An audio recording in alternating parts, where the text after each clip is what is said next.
living lavish. I'm flossing, bossing, and bagging up cash off the passion. Out here with my niggas, AV to the casket. We reckless, stay in your lane. I'm on gas till somebody cut the brakes. Cutting off these haters in the heads of the snakes. You're spinning the plan, but you catching on late. And she just sent the emoji, said she wetter than a lake. So I better not flake, take a break, say word.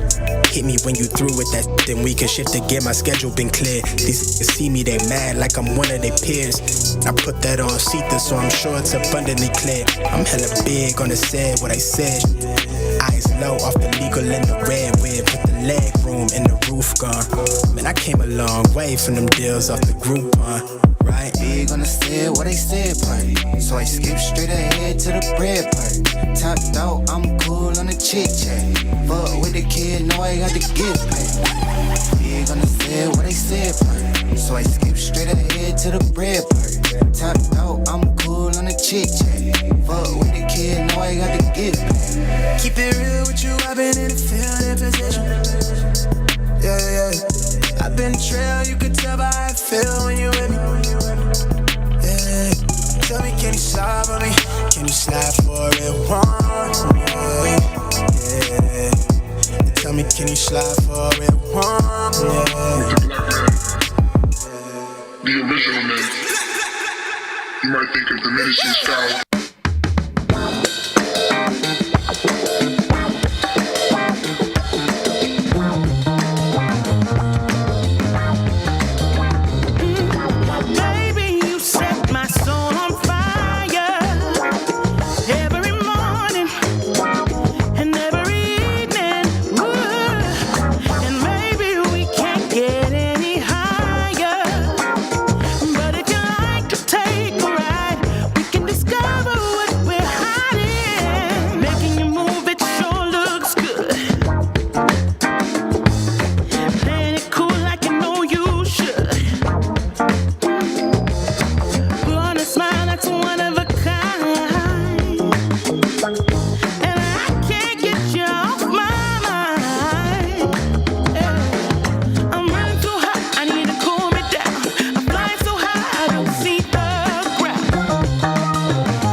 The Benjamin Dixon Show is only possible with listener support.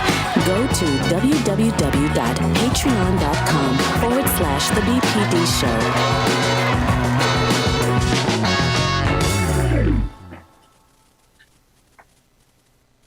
Good morning and welcome to another edition of the Benjamin Dixon Morning Show. I'm still not Ben. Anoa Changa filling in again today, and I'll be back tomorrow, I think. Lucky you. Anyway, really nice to be here and have this conversation with you today. I'm also joined by someone I really enjoy talking to and about all the things. And she's going to come talk to me today about some of, thoughts on like where we're at. Folks keep talking about democracy's on fire. We got to save democracy. You ought to be doing X, Y, and Z. And, this is one of the brightest people I know on the subject. So I am excited to have my sister friend, Amanda Hollowell, join this morning. I'm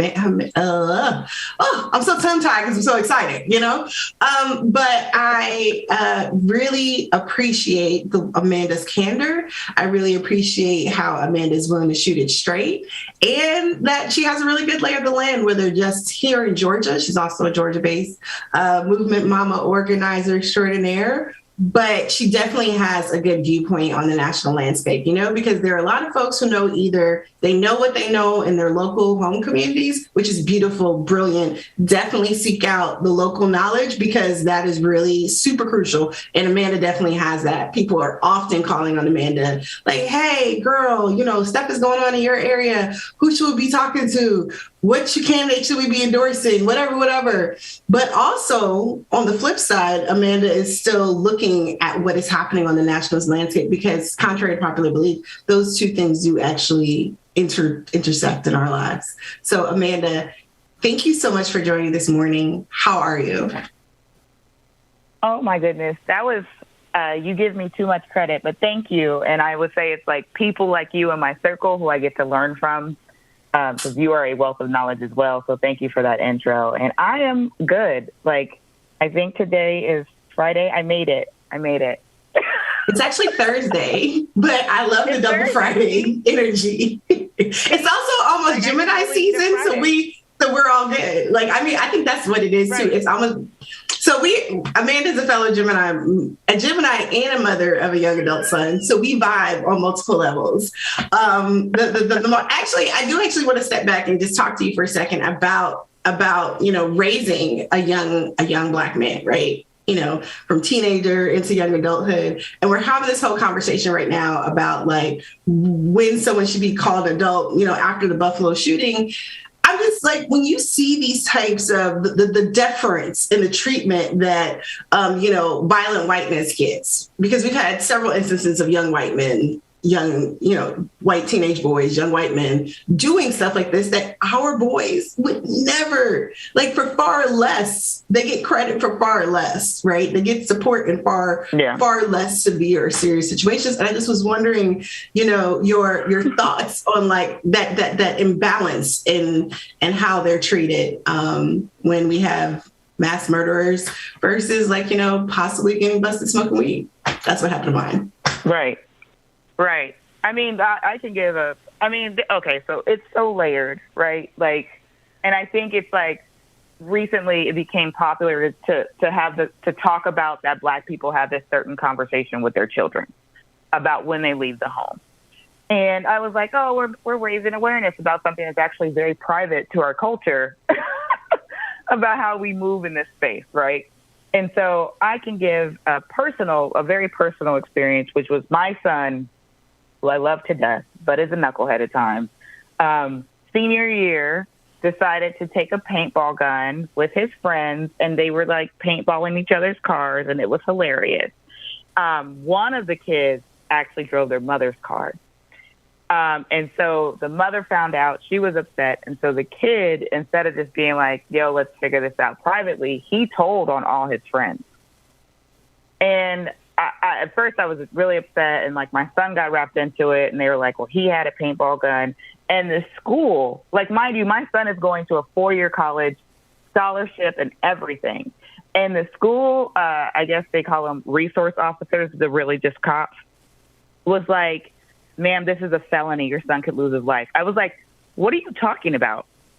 Like, this is your star athlete. He is a great student. He is going to a named 4-year college.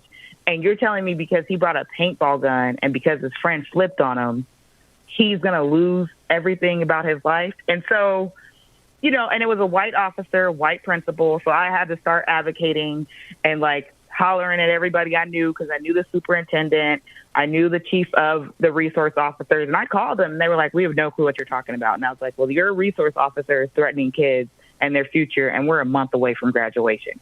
It was a senior prank. And so with that, they were like, you need to calm down. Like, he's not going to do that. We'll talk to the officer. Everything's fine. We'll talk to the parent. And I was like, fantastic, right? So we resolved that issue. It was just so overwhelming for me, because it was like immediately like the most extreme punishment for these young Black boys. But I know white kids would have gotten away with like a, haha, you guys are crazy. Does your parents have insurance? You know what I mean?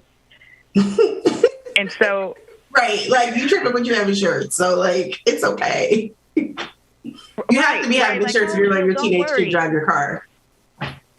Right, exactly. And like all the young men that were involved in the incident were Black. And so like that even made it like more compounded, right? And so, you know, my son with all the boys were cool. Like someone paid the parent to like to get the paint off her tires. Like it wasn't a big deal. That taught my son a very valuable lesson, which is like, you got to trust your circle, right? Everybody ain't your friend. And then I went to work. Well, I didn't work. I met some students who were coming up to the Capitol. I was at the Capitol to talk to state representatives. And one of the students I was talking to, I was like, yeah, like, tell me your story. I'm super interested. They were all from Savannah, and we were in Atlanta. And he was like, yeah, I got a felony because I brought a paintball gun to school, and it broke me. So this young man is really trying to refigure out his life. He's learning how to be an advocate and everything. And here I am just like a few weeks before that advocating for my son, but no one advocated for this child, and he caught the rap. And that just right there is what drives me crazy about this current situation we're in when we talk about Black violence and when we talk about white boys versus young Black men. Like, y'all never given us a break. Like, these young men, these young boys, these teenagers, like, whatever, like, they never have a chance to get redeemed. And I think that's part of the conversation we're missing. And then on top of that, the like pass go to every like white kid that does violence is just overwhelming. Right. You know, you and I would not be hands off if we drove our sons across state lines to go kill people. I mean, just plain and simple, right? Okay.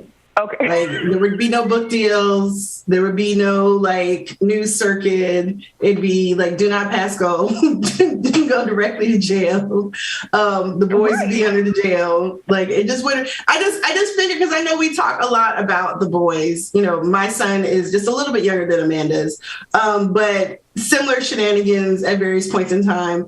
And the paintball gun is actually just such a really interesting thing, right? Because it is not uncommon for teens to have their own. I mean, I'm not gonna say it's super common, but it's also not uncommon. Paintball has gotten to be a really big deal. And it's not like, well, we live in Georgia since the Wild Wild West. It's not like it's illegal to have one necessarily either, right? So, you know, having recreation. I remember when the kids got their own paintball guns. It was because we were starting as a family. We were going out to paintball. At, you know, I was still with their dad. You know, my sisters, like all of us as a family. So them and their dad, I didn't want one, but they all had their own paintball guns, right? And I remember when Max wanted to run outside. He might have been in like 7th grade, I think, at the time. Wanted to run outside and show it to his friends, and I like immediately was like, do not take that outside this house. Do not take it until we go to the paintball range. But like, they're not thinking about that, right? Because even at 18, and he's now 18, even at 18, they're still just super playful, and they're not thinking that they're doing any harm, right?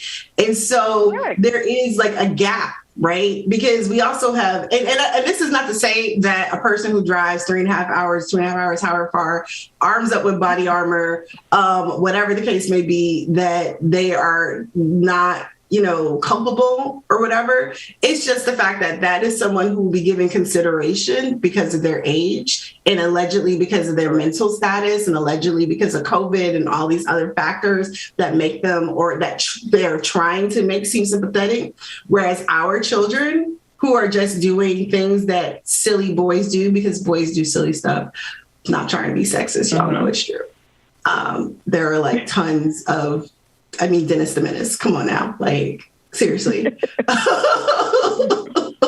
I mean, but there is so much of that. So I think it's actually important and relevant to this discussion about like, what are we doing right now and what's happening with democracy? Because the criminal justice system, or injustice system, or the criminal system, however we want to phrase it, does directly, and how people are treated does directly interface with, it parallels in many ways what we're seeing happening as a breakdown at multiple points of democracy. Now, not going to talk to you about your official work. Just trust me, y'all. She's an official person. She does super great official things.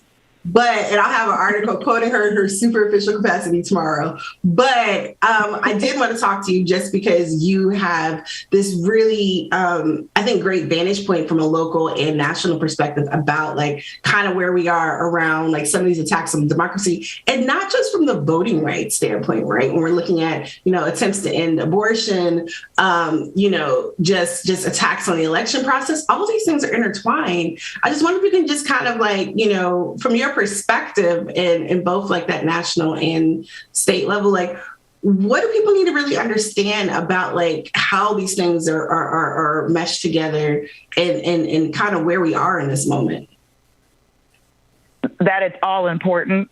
You know what I mean? And so like, because I get to talk to so many different people, and so many different, I would say so many stages of their democracy advocacy, it is hard to thread the needle for them because there's so much energy. Like right now, trying to get a white woman to pivot to, instead of to talk about reproductive rights, but to talk about reproductive justice and centering Black and brown and indigenous women is very hard because she's very much in this like tunnel vision about her rights and like about what the story she's heard, though they're 9 times out of 10 privileged and they can always still get the resources.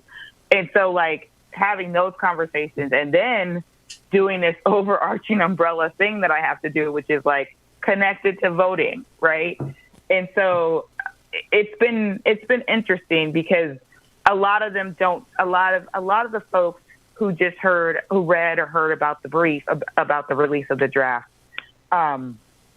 think it was the Supreme Court's decision. What they don't know is that started at the state level and got kicked up to the Supreme Court. So your state legislators and your state judges are the ones who are really determining like what your access is to health care. And however it goes, whichever way it goes, it gets kicked up to a higher court for a higher decision. And so I'm trying to cultivate and direct energy. So now we have, I feel like there's a lot of like Black voters and Black volunteers that I talk to that they're not disenchanted, but they're worried and they don't feel heard. They don't feel like they have allies in this moment because one voice is way louder than their voice, but you want us to show up for you, but you have yet to acknowledge that 10 of us were murdered in a grocery store. And some of us, they were just like elderly people who've lived on this world for so many times, for so many years, and have so many beautiful stories and legacies behind them. And you can't take a moment to stop and just say, I heard your pain. And so, I feel like I'm doing the impossible of trying to bridge the gap and make everyone see each other's side. I know like a few years ago, like intersectionality was the buzzword and now it's DEI. But we have yet to connect those dots into action. And that's been probably one of my more frustrating moments. But also I feel like if I can get you talking, I can get you to move. And so that's kind of where I've been in this space. Mm-hmm, mm-hmm. So we have a primary coming up here in Georgia, and we got a lot at stake. Our own. Just like Mississippi's, like you were saying, it was the Mississippi 15-week ban that got kicked all the way up to the Supreme Court. And Mississippi, once the Supreme Court shifted the way it did, Mississippi actually, to add on to what you're saying, a lot of folks also don't know that Mississippi originally was just appealing its 15-week ban, right? Which already is a challenge to Roe, because 15-week bans are considered what people call pre-viability bans, and that's supposed to be like an undue restriction, right? Like a ban before a fetus is considered viable. And so this was challenging pre-viability bans, and so it's unclear how courts were supposed to rule in terms of cases that involve 6-week bans, like we have here in Georgia. So our ban is actually pending at the 11th Circuit Court of Appeals, pending the outcome of the Dobbs case. And like you said, the language that is ultimately used in the final decision could shift, a lot of these cases one way or another. There are some of us who have pending litigation or injunctions that could automatically see very severe Texas like restrictions in terms of the bans because they haven't passed the other restrictive stuff. But to Amanda's point, the legislative part of it is super important because we know that they don't stop. They get their way on one thing and they just keep digging. I was just thinking though, like we're here in Georgia, we have upcoming primaries. It's really interesting to see people talk about like how they're choosing to navigate the ballot. I'm just wondering, is there a way that we can, we're talking about, there's all this beautiful like stuff about, this multicultural coalition that is being built in Georgia and the new Georgia, whatever. But in some moments and instances, it really just feels like we are still, quote unquote, the old Georgia. And we're just trying to drag, the majority of the state along with us kicking and screaming. I'm just wondering, what are your thoughts kind of going into this upcoming primary? I mean, early voting goes through tomorrow. Election day is next Tuesday. We have a Democratic nominee for governor who is running unopposed. And I don't know that folks understand the urgency of coming out and voting. Yeah. So I will say from a recent report I read, Georgia is actually trending higher than 2018 midterms for voter turnout. Okay. So like, that's amazing. That's awesome. Things that we're seeing is vote by mail is extremely impacted by the new voter suppression laws. So that turnaround of folks getting their ballots and then turning them back in is so much lower than what you saw in 2020. Like, it's actually extremely disappointing. And that is because of the lack of drop-off ballot boxes. You only get one per 100,000, and they have to be inside a early voting site. And you can only drop off during those hours. Like, the point of drop-off boxes was to make it so you can drop off at any point in time to make it so everyone could vote, right? And so you're seeing a really low turnout for that. So we'll probably see a higher turnout. We are seeing a higher turnout for early in-person voting. It'll probably be pretty bad on election day when we get to Tuesday. I think the things that like I've been telling people is, they gave this crazy deadline, like May 13th, you can order your ballot. Don't do that. Like, it's like, that's too late. Like, if you're in like the second half of trying to order things, which now you can't, it's just way too late. You've got to do either in-person early voting or on day of.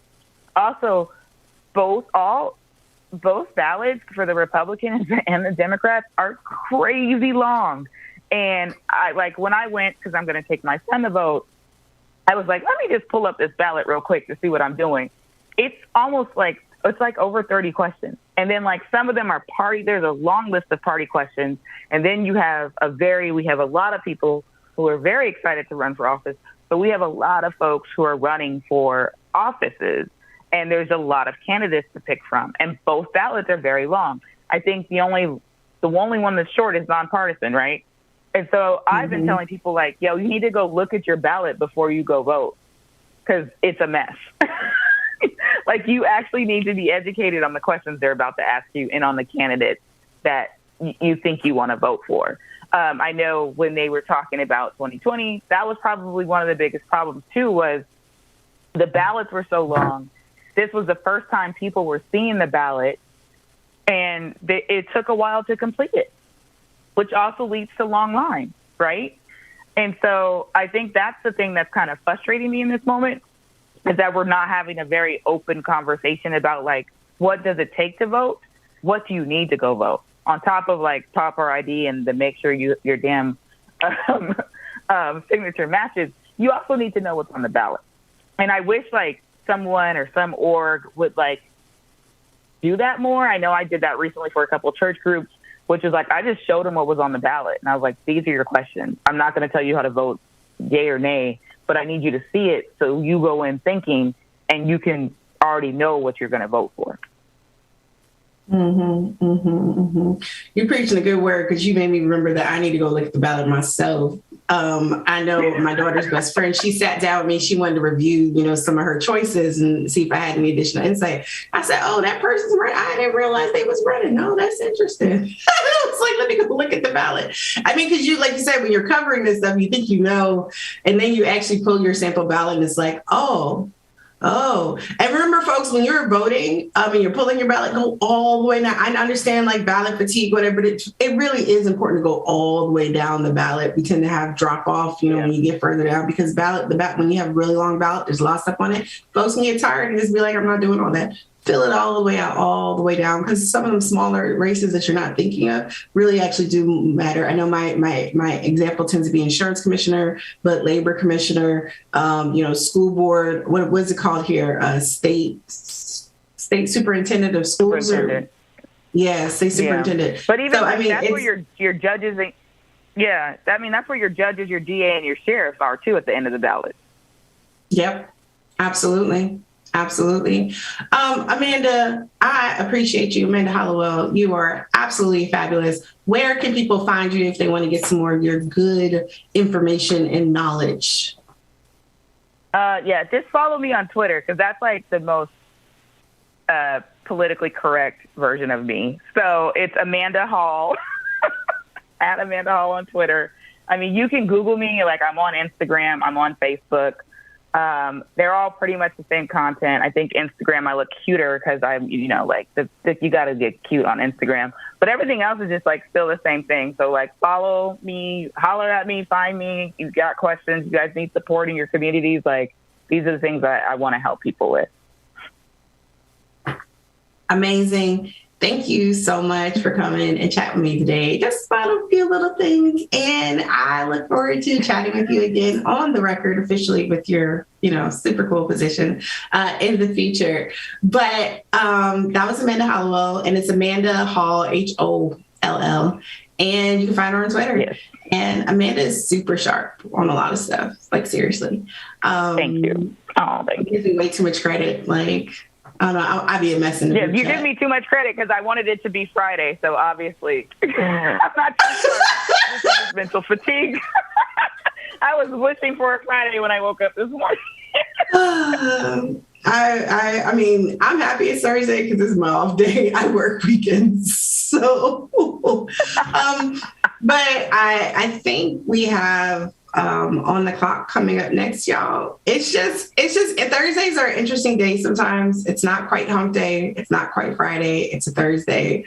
But I do think that there's just a lot to be discussing. And I just wanted to spend a little time talking with Amanda just real quick about, a couple things that are coming up ahead of this Georgia. Last thing I have to say about the Georgia election, which is really interesting. I've been actually a lot quieter on Georgia since the past couple of years, not because I don't care. I absolutely care about the Peach State and all the people in it, but just, getting the opportunity to kind of cover other things, right? You can only do but so much when you're one person.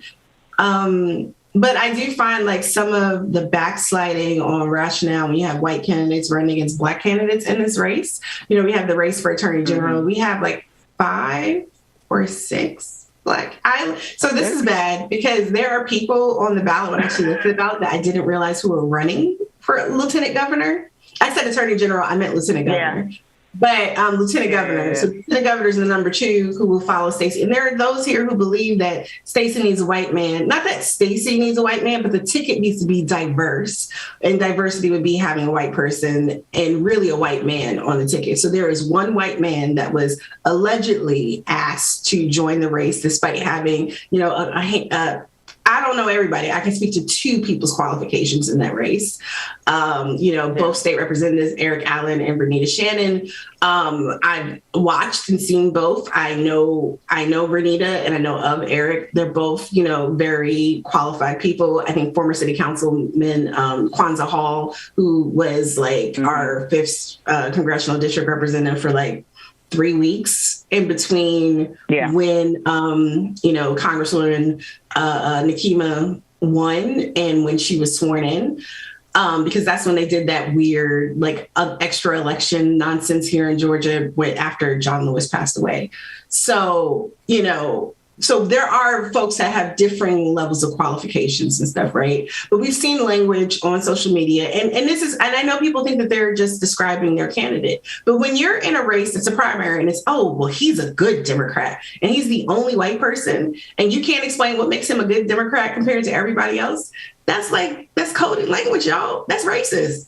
I know you're not trying to be racist. You know, I know y'all done read your Robin DiAngelo and did all that like good white lady work after 2020 and George Floyd and stuff. And I know y'all know all about intersectionality. You watched all the good videos, listened to all the good podcasts. But in a race where, you know, the white candidate, it's not like he's extraordinarily more experienced. I don't even know if he has legislative experience. I need to actually double check and look that up personally. But no one can point to anything specifically in terms of his experience that is better than at least Eric Allen and Renita Shannon. Right? You may prefer him, which is fine. Having a preference is fine. If he helped you run your campaign, if he did something with you, if you have just gotten to know him better, that is fine. Just say that.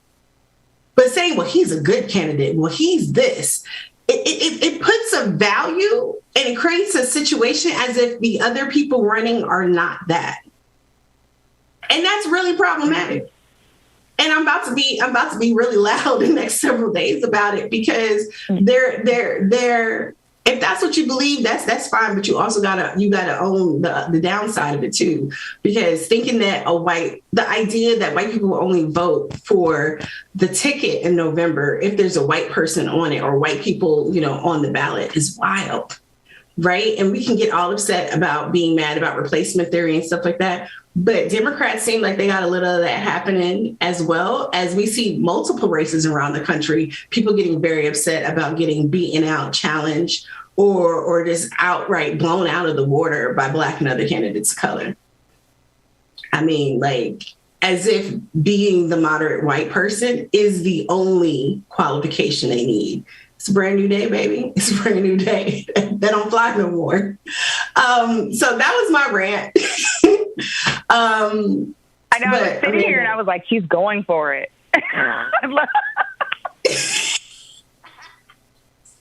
I'm sorry, y'all. See, this is what the group chat be like. It's me ranting in text form. And Amanda like, but I also think girl. You have no, I love it. I'm just like, do it. This is amazing. But I also think you've made several valid points. And I think the idea that we have to do respectability politics or play to this middle or worry about those folks, you know, who we need in quotations, their vote. Man, if we are trying to court people to vote for someone because they're white, we're playing into racism. I don't understand how people don't understand that, but okay then. Yep, absolutely. I mean, it's absolutely the case. And let's just be clear. I mean, Stacey Evans, see, Freudian slip, because that's really the last time I had to go hard about this topic. But Stacey Abrams, I actually had to make speech at a Canvas kickoff in 2018 after Abrams was the nominee. I'm looking, this is the first time I'm seeing Stacey Evans in public after like dogging her during the primary. I didn't dog her. I held her feet to the fire and I was demanding accountability, but I dogged her. So anyway, so the people doing the Canvas kickoff, so she's like the highest, I guess, profile, like member of the legislature, like former elected official, whatever, present at this kickoff. But they asked me, and it's some brothers. And so they asked me to do the kickoff speech, right, for this big canvas. And I was like, are you sure? They're like, yeah. So I'm trying to be magnanimous. I tried to like acknowledge her presence there for the kickoff, and I called her Stacey Abrams to her face. It was the funniest thing ever. I said, oh, I'm sorry, my bad, Stacey Evans. You know, two Stacey's. Good Lord. But it's the same type of mentality that a certain type, because, you know, they used to, and there's still some people who do that now, like talking about Stacey Abrams more so with her in terms of her hair, because it's her hair. Yeah. Like who can take her seriously with that hair? What? That's racist. That is racist. Ain't nothing about her hair except for your conditioning, your white supremacist condition that you don't realize that you have. And I'm gonna let you know that you got it. That would say that a Black woman with shortish natural hair, or a Black woman with locks, Black woman with braids, anything other than, you know, a press out, which there's nothing wrong with that either. It's all our hair, and whether it's weave, whether it's art, whatever, it's all mine because I pay for it. But it does not make us less professional. It does not mean the words coming out of our mouth are less effective or powerful. What it does mean is that you're racist, and you need to actively work on deconditioning the white supremacist training that has been ingrained in you in your socialization. That's what it actually means.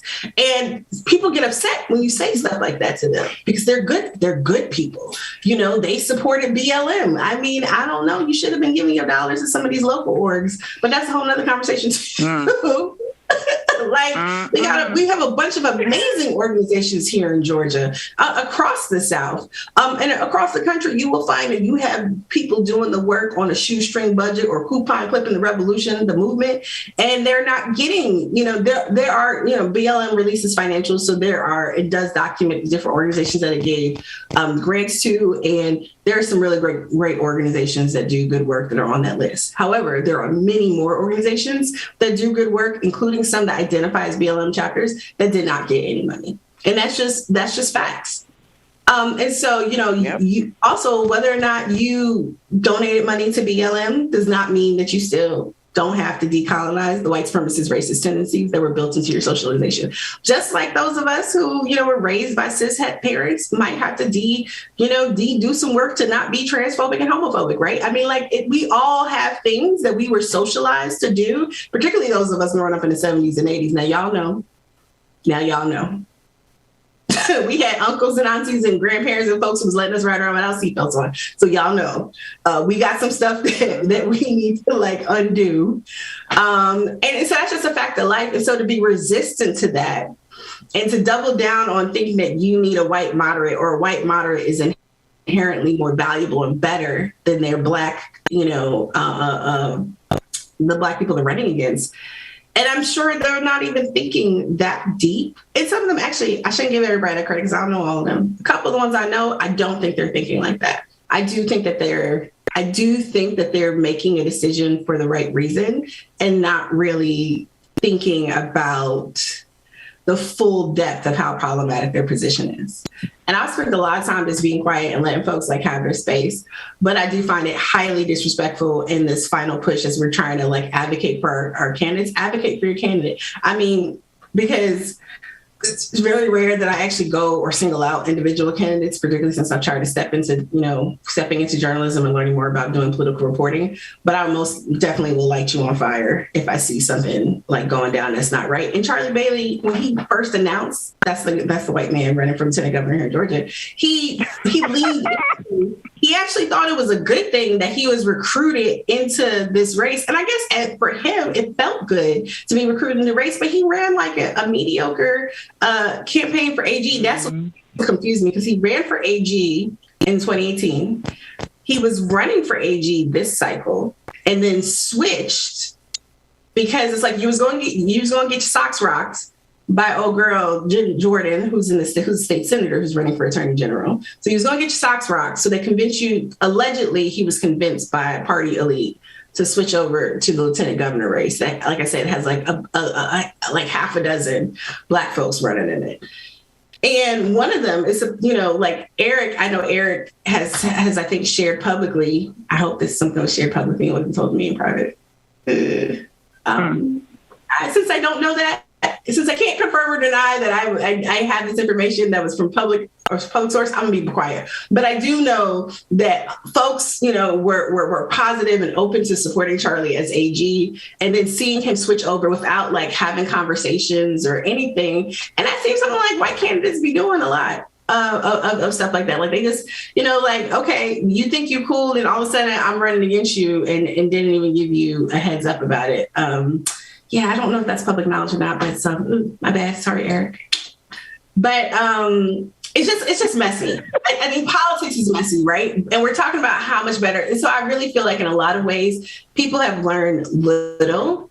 And I think people really underestimate Georgia outside of, when you're looking at white Democrats, most of the Democratic strength outside of Atlanta Metro is in Black and the other small pockets of communities of color around the state. I'm not going to say that there aren't other, when you're talking about metro areas, Savannah to some extent, Augusta to some extent, and Macon. Not saying that white folks aren't voting them, but let's just be real about the numbers. The numbers have not budged. Actually, Stacey was able to make the numbers budge. Stacey made the numbers budge, right? And I'm cool with her lieutenant governor running mate Sarah Rizmico now, but I had to pull the carpet on Sarah on that too back in 2018. And we talk about it often. She's like, I can't believe I was so clueless. How this even got on my radar is just because Sarah and I have conversations about. She'll be like, is this how I sounded? Because she understood finally once, like, she and I finally had a conversation in 2020 about this. But like in 2018, they were like, well, Sarah's not a racist. I'm like, yeah, I know she's not a racist, but I'm gonna tell you why what she said was racist. That's the other thing, right? Like, it doesn't have to mean that your heart, that inside of you is racist. I know I probably would have gone way over time with the Rant and the Raven and the dude backstage are just letting me roll. We were supposed to be on the clock like 20 minutes ago, y'all. But I think with Georgia on the ground doing amazing work, Georgia Ford has been on the ground, in my understanding, in Minneapolis doing court coverage, I believe. Because stuff is moving again in the second stage of the trial of officers charged with being a part of the murder of George Floyd. And so I believe Georgia's been doing that coverage. And, Ben has stepped away this week just to kind of breathe a little bit more. And, I'm not going to run over because I believe Rebecca will be on at 9:00. So I will not run past then. But I mean, like, I just looked at the time. I was like, damn, and ain't nobody stopped me either. So I must be doing all right. But Amanda, just I've been babbling and rambling a lot about this, but I'm just thinking just thinking about like kind of your neck of the woods. Cause I'm sure even in some of the local races for like different things, down in Savannah area, you've seen some of this as well. Yeah. I mean, our state. I mean, you don't got to like name names and drop dimes on people like I do, because I don't have to be accountable to folks the same way. Oh, no. Same way you do. Of course not. No, I mean, I'm going to explain it and then you'll hear it. So, I think our state races, I feel like are on par with regular old degular politics and those candidates running and blah, blah, blah. I think the thing that we're seeing that is overwhelming is our school board races, and it's very jarring for me. So it's like Chatham County, Glenn County, and then even like what they're trying to do in Brunswick, which is out there, which is the Ahmaud Arbery case. These are local elections that actually control and house people's like futures are being filled with extremist right-wing Republicans. And it's disheartening. I think the one in Savannah that's really blowing me is there is 2 Black candidates running for the school board, but they're supported by this alt-right rich white woman, and their names are Keith Padgett. and they are saying all the alt-right talking points, but they're Black. And I'm just sitting there, and every time I go to a debate or a candidate forum, I'm just like, how do we not see this? And then people are like, I don't understand why he's saying this. And I'm like, because he's being paid by an op. I was like, you're literally seeing what the playbook that they published, remember, last year, about how they wanted to flip things. And so for me, that's what's alarming me, and I don't understand why party leadership hasn't really turned in and tuned in, that on these school board elections, like a foul is a running. Right. And nobody is really raising the hand. They're openly talking about defunding public schools, diverting money to vouchers. They're all supporting the ban on CRT and the banning of books. And I was like, y'all, this is the beginning. Right. And for me, I'm just like, I feel like when I do go on social or when I am, in private with folks, because I know who my candidate is Ty Whitley for school board president. I'm just like, I need you guys to understand what is happening in front of you. And I need you to move in a way that protects our children, because if they can manage our children and govern our children in this way, they will eventually be able to move up in the ranks of politics. These folks who end up on school board can end up, God forbid, but in Georgia it can happen, being a judge or, your next city councilman, or then they go to state representative, and then you look up and they're your damn congressman or your governor, right? And so I just wish we would tune in more about what's happening in the education space in Georgia, because that's where the fight is happening. I feel like, and no one is really giving it the credence or the importance that needs to really be there. Yeah, I mean, I really appreciate you saying that, because I want to say that something happened similar recently in Tarrant County, I think it is, where it's at Tarrant County is near like Dallas Fort Worth area in Texas, I believe, if I'm thinking correctly. But I know like people were pointing out like there was like a almost a clean sweep of school board races in some local races that just happened. And it was a lot of like right wing, just extreme talking points and stuff, because people haven't been paying as close attention. In other areas, people have been able to beat back some of those candidates. But I do think that you're right, that there are so many different things happening. Folks aren't necessarily paying attention. And that's exactly why it's like, this is strategic, right? Like there are multiple houses on fire. Yep. Sounds like a plantation. But there are multiple houses on fire happening right now. And folks are like, just doing their dirt on the other side, hoping that you're not going to pay attention to what they have to do. I mean, in many ways, that was really flippant. But I do think that,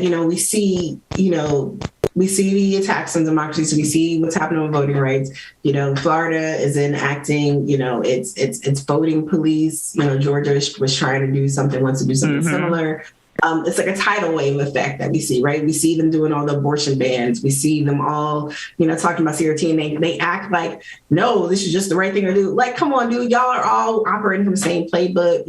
Heritage Action Fund and other folks, they've let us know, whether they meant to let us all know that that's what they were doing. But we know this. And yet, like you're saying, Amanda, people aren't taking action and necessary. And I don't mean people as in like everyday working, like organizing folk, like folks who are just going to work. Like my parents, I realized I need to like talk to my parents about what's going on too, because my parents were like, oh, so we have to vote in the primary? I thought Stacey was the nominee. And I was like, didn't realize I had to tell you all about why voting was important in the primary on my bingo card. And they're like, no, we vote. We consider. So like the same thing you're talking about looking at the ballot and stuff, checking in just with the people in our lives as just a first, like, kind of gut check thing, making sure folks have double checked their registration. I mean, these are very, very simple things. But I just remember the first time I voted here in the South with my dad in 2014, in Atlanta with my dad in 2014. The young man in front of me was voting for the first time with his mother. But because he had registered but never voted, he had been declared inactive, right? And it was this whole thing going on at the polls. So that was like my first interaction with the voting issues here in Georgia. Also, my dad reminded me, had to remind me to go back in the house to get my ID. I did not have to vote with ID when I had voted previously in West Virginia. I mean, laws have changed since the last time I voted in West Virginia or Ohio. I do not recall having to show my ID necessarily in Ohio either before. Maybe I'm not remembering correctly, but I don't remember that, right? I firmly remember my first time having to have my identification with me when I went to the polls in Georgia. And you know how it be sometimes, like you might move and you don't get around to changing your ID. So I remember like very intently, I think, when the kids and I moved into our own place, because we lived with my parents when we first moved here, I remember like looking at the law very intently because I realized I had not changed my life. I mean, life just gets busy, right? I realized I was like, is this going to be a problem because my address on my ID does not match, and it's not. But things like that, though, can be used against folks, and we don't think about it, right? We take it for granted when we're in the know, but like, it's not that folks are ignorant. It's just not something that maybe might not be on their radar. And so having these conversations about even making sure people are going all the way down the ballot and like doing like all the things is really important, because these lower races that are on the ballot, they're not lower in terms of priority, but that's how they get treated. And that's such a problem. Yeah. Yeah. And I mean, just like how we format a damn ballot, like, good Lord, you know what I mean? Like, it's like pages. And so like here, now we're all on tablets. Now you got to scroll up all the way up to the screen. And I know like for people who are like very like technology, like adverse, like for them, it's like they don't want to touch the screen too much because they don't want to mess up. And that's real, because I have done that before where I touched the screen and because the screens were sensitive or however they were calibrated, it changed my vote. And that was a big problem in 2020. And so I just think there's so many things stacked up against us.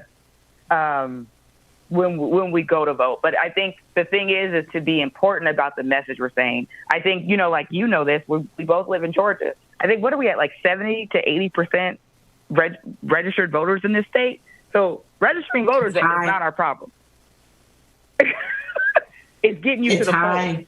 And then making, And so it's getting you to the polls is the problem, right? What do you need? You need care, you need food, you need water, you need babysitter. Then on top of that, I got to educate you. Which you can't give anybody that stuff at the polls anymore. Right? It's not for you, right? Sad. You can't do. Right, Very sad. But you can still give rides, but you just can't do them in bus roads. Yeah, you can still get bribes, which is also important because we've seen, we saw that Georgia, after Texas, was one of, had the highest proportion of poll closures and consolidations ahead of the 2020 election. Mm-hmm. And, some of this stuff is things that would have been corrected by the Voting Rights Act, the Voting Rights Act, the pre-clearance provisions that doesn't exist. And this is why people were pushing not just for the John Lewis Voting Rights Advancement Act, but also before the people, which then became, oh my God, it got changed, the freedom to vote. Yes.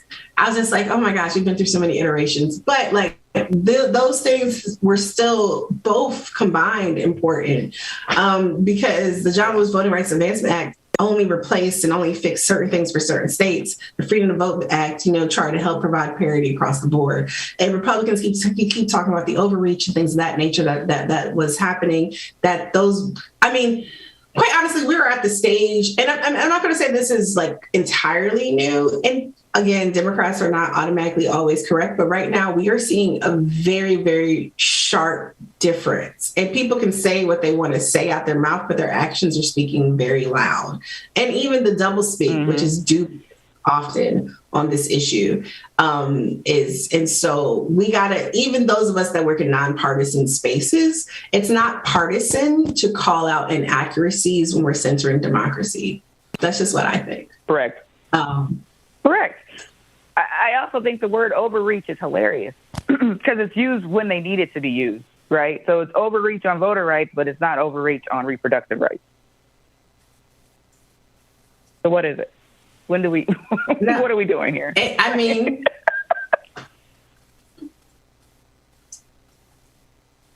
Yes. So I have clearly just talked through a whole hour, so that was also, I guess, your on the clock segment for today. Shout out to Georgia Fort, Georgia does amazing work. And I'm just in awe of her tenacity, her grit, and just all the things that she has going on. Midwest is folks talk a lot about the South and we got going on out here. The Midwest also has just a lot of its own stuff. And it's good that we have someone like Georgia and the team that she's building, being able to cover and really put a clear eye on things. And so Amanda, again, thank you so much for chopping up and spending a little extra time with me this morning. Tomorrow, I'll be joined by another friend who does work around at the progressive intersection of peace and national security. So that will actually be another really cool conversation for me to have. And I hope you find it enjoyable and engaging and informing as well. So I am turning this ship back over to its original crew, and I will see y'all again in the morning. Peace. Thank you.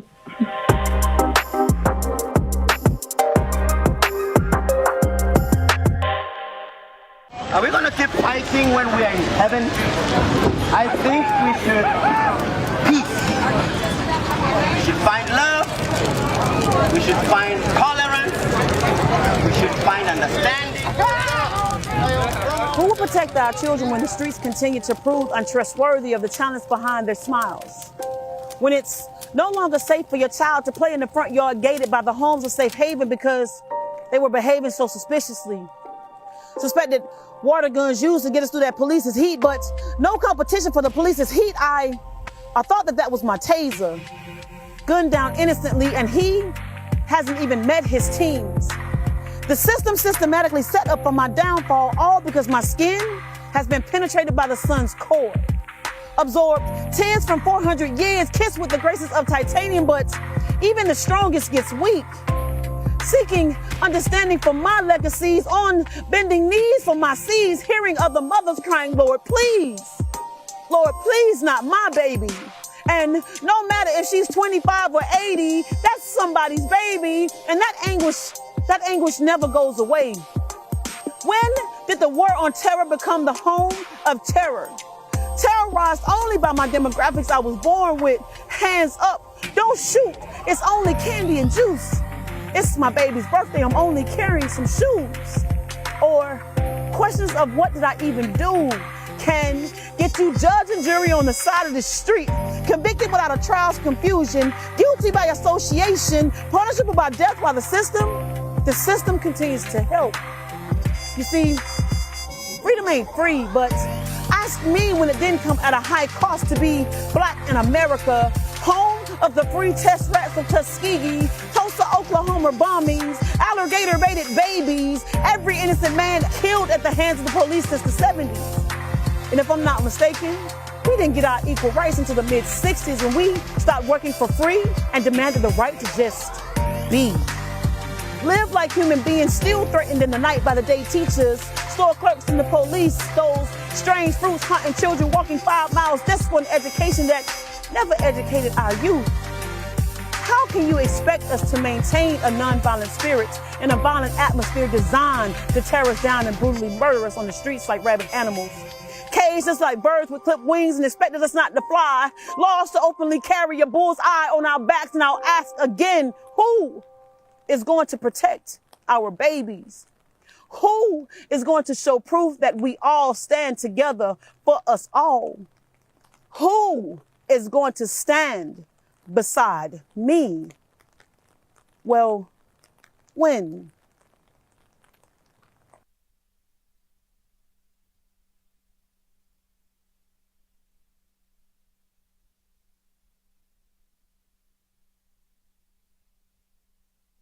I just really want to thank all of you for taking the time out to participate in this conversation. I feel like it's really, really needed. So thank you for your time and your willingness to contribute your voice and your knowledge, your expertise. What are your thoughts on the coverage surrounding the murder of George Floyd? Do you feel like the coverage was done well, or were there things that you felt like were done very poorly?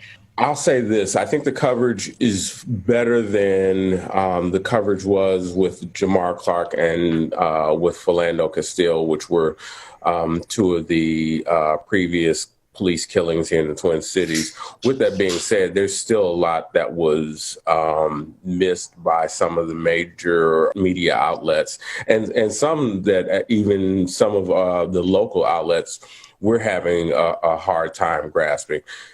At the end of the day, I was so busy being a Black man living in North Minneapolis, dealing with the fact that we had white supremacists at our doorstep, that it was hard for me as a journalist to cover the fact that we have white supremacists in our midst who were using this as an opportunity to capitalize on the grief and pain that we as Black people were experiencing due to the death of George Floyd.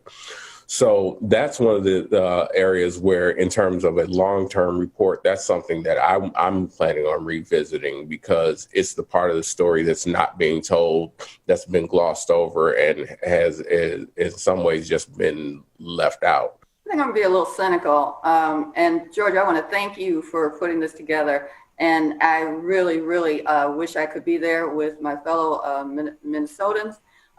But being so far away, I think my honing in on the coverage really showed a difference between national coverage and local coverage. And I think in part it is because of a decade of newsrooms cutting back and retiring many African-American reporters and broadcasters, many who had come up through these newsrooms and started to make good livings. And as the recession came around 2010, they started targeting those people and offering them early retirement. And you saw the decimation of the newsroom in terms of being able to cover stories in communities of color by people of color, and slowly started to become more and more white. It also became less and less of a newsrooms with depth, because as the older ones were weaned out, they started hiring more and more people who could do the job, but they were not being trained in the job. They had no background in the community. So you see more and more people going out to cover these instances where they did not have any depth. There was no follow. The shame of the 24-hour news clock is that there is no follow-up. There is no background. And now you don't have any newsrooms with depth. I watched the national news, which was outstanding. I think watching reporters of color get in there and really letting people see through the power of video what we have known for our entire lives. And I think that the other thing that national news did so well was that they jumped right to the why of it, where local news was stuck on the what from a lot of the coverage that I saw. I'm in LA, so it was mostly just what are they doing? Oh, they're looting and they're rioting, and they weren't talking to the community about why. And okay, the unemployment rate is twice as high for blacks than it is for whites, whether we were in COVID or not. And more blacks are dying from COVID-19 than whites. And like going into all of this frustration, the national news did a great job, I think, of going into the why early and not focusing on just what they were doing. And I have to take my hat off to Unicorn Riot and the alternative media for really doing a hell of a job of really showing people what's going on. If it wasn't for 9 seconds of video, none of this would be shaking the world today. That's the power of video. Ditto to everything everyone has mentioned, and I would add, I do still think media has a problem with sort of acknowledging our expertise and our lived experience as sort of a primary expert in areas. We're still being viewed as biased because of our lived experience versus being viewed as experts because of our lived experience. And I think that's still a challenge. I heard of one reporter, and I can't remember exactly the city that she was in, but was told she would not be able to cover any of the Floyd protests. We're always being silenced in newsrooms. That's nothing new. That's several decades old. Being told that we can't be objective on stories. And you have to work really hard to get around that and get what you need on the air or in print, because there will always be somebody who will doubt what you're saying, doubt that you could be objective, doubt that you can actually, in many cases, turn a story that is well done. So we have a lot more work to do. Yeah, but with this one, as a journalist, absolutely, we are supposed to be objective. With this particular story, what's the other side? I mean, we literally watched a man for 8 minutes and 46 seconds being killed. So there isn't another side to this one. And so I was on a forum yesterday and they were asking what made this one different. And my answer was, first, when you talk about Jamar Clark, there were eyewitnesses and there was video that we weren't shown until months after when Mike Freeman decided that he was going to acquit Dustin Ringenberger and Mark Swartzy, who killed Jamar Clark. So there was this reasonable doubt. When Philando was killed, you saw immediately after he was shot, and you saw him dying on camera, but you didn't see what led up to it, and there was still this reasonable doubt. What was different with this one was we saw the killing take place. 8 minutes, 46 seconds. There is no doubt. There is no reasonable doubt at all in this one. And you take into effect that we have COVID-19. And before, when other people, these other heinous acts were taking place, we had a distraction. Well, that distraction was removed because we didn't have a basketball game to turn to. We didn't have a football game. We couldn't go to the club. So we had to actually just continue to engage in this one act. And once we finally sat down and engaged, we said, we can't stand for this as a people. And by as a people, I'm saying humans. I want to switch gears a little bit. And so I'm wondering if you all can share, if you have personally felt in your professional experience in media that your experience as a professional of color in media has been different than your white counterparts. And if so, how? With Tom Lydon, where I would tell him the story I was going to go into the staff meeting and pitch, and have him repeat the same story and see what happened. And I would pitch the story and I would either get, we've done that, or we don't have time for that. And then we move around the table and Tom will go, I have an idea.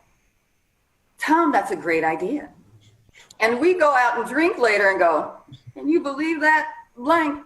You know, but it happened all the time, whether it was my time management, my professional appearance, what I did outside of work, what stories I covered, it was always held to a different standard. The difference for many other people that get frustrated with that and leave, quit, go to another station, was that I carried the majority of the ratings at that station. So they could mess with me, but to a point. Because if I left, I took all my numbers with me and the majority of the community.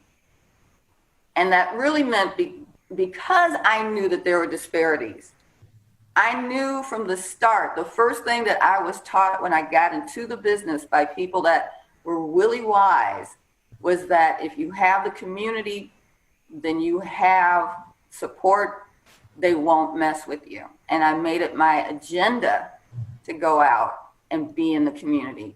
And back at one point when the station actually had regulation, FCC regulations, they would come to me to fulfill the station's FCC requirements because they knew I did at least 5 to 7 engagements a month. And they didn't feel any need to do it themselves. Our black anchor will do it. But they still felt compelled to mess with me on a regular basis on ridiculous things.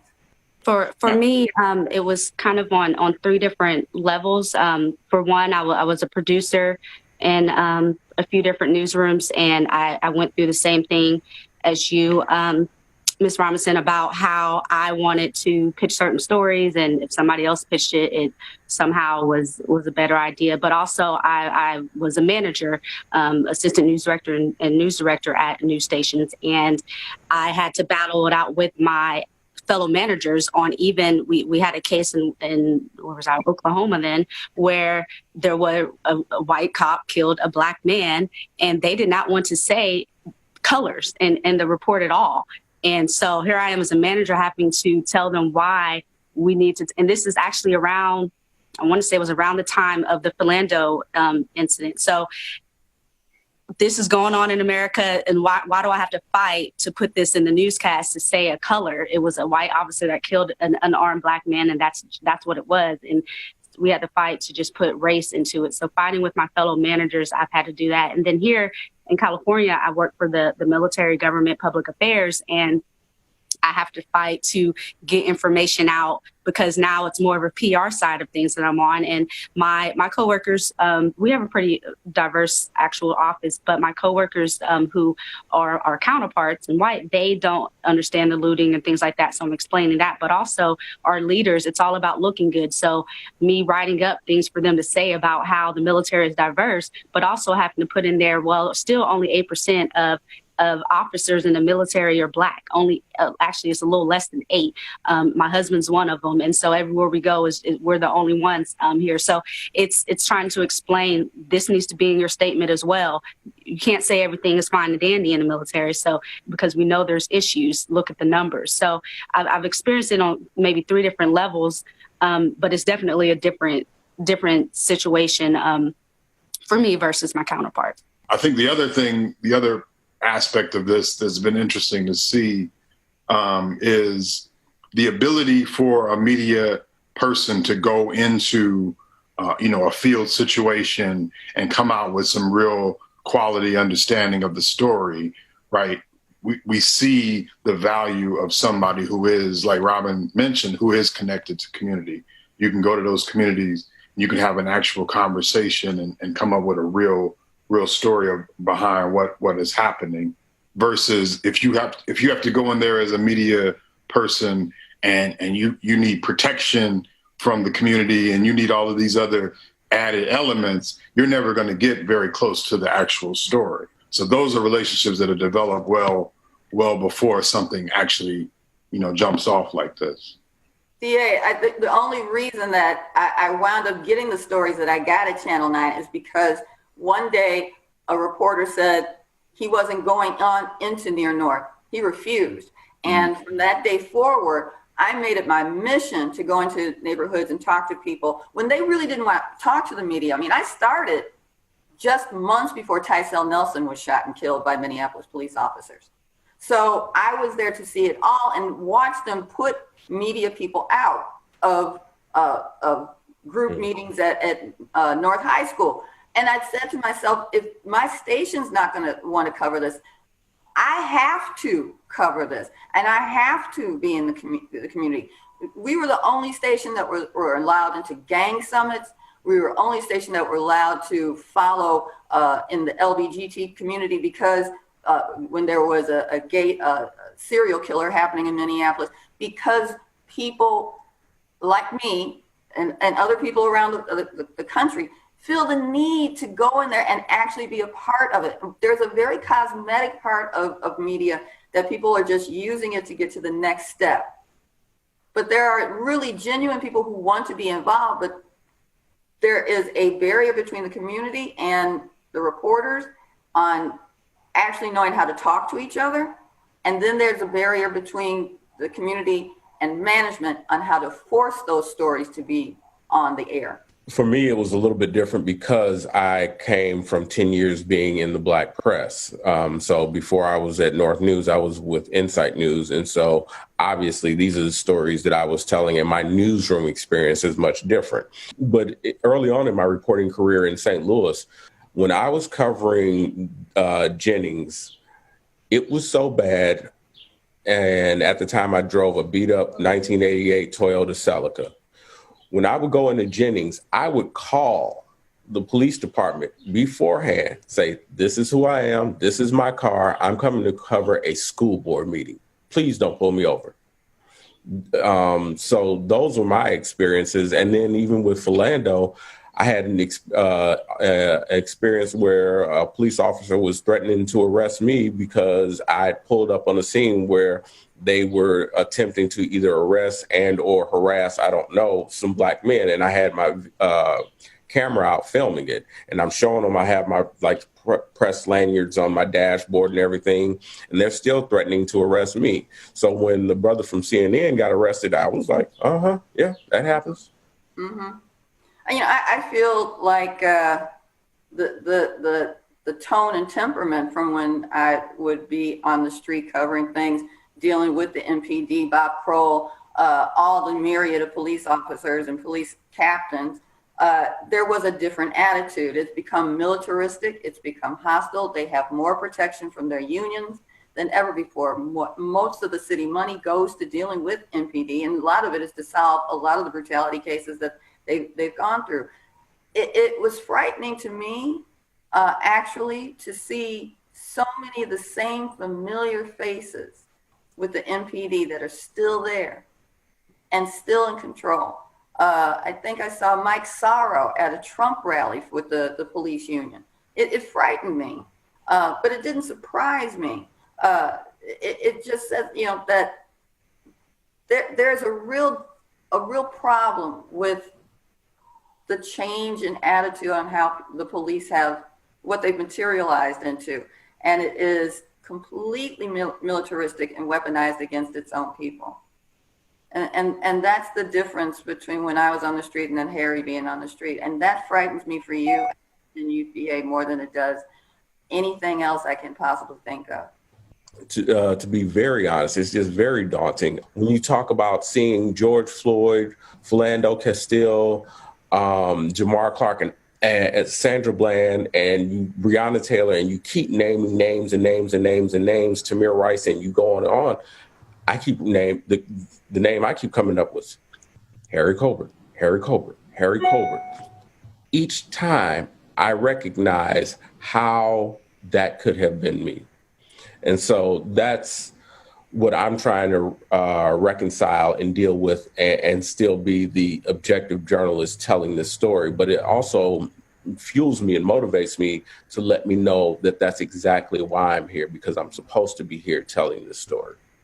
In terms of Minneapolis media, Twin Cities media, it was a little challenging for me to come back to Minnesota after, working as a journalist in Columbus, Georgia, where there's a lot more diversity. At least there was at the station I worked at. And so to come home and know that the actual population here in the Twin Cities is very, very diverse. We have one of the largest Somali populations. We have a large, Hispanic population, a large Hmong population, but none of that is really reflected in our media.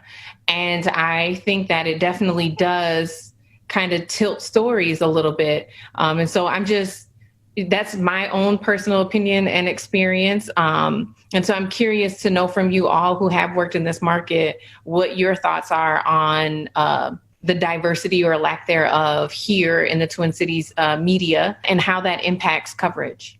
It impacts it in a major way. I mean, you have people that refuse to go into neighborhoods and do stories.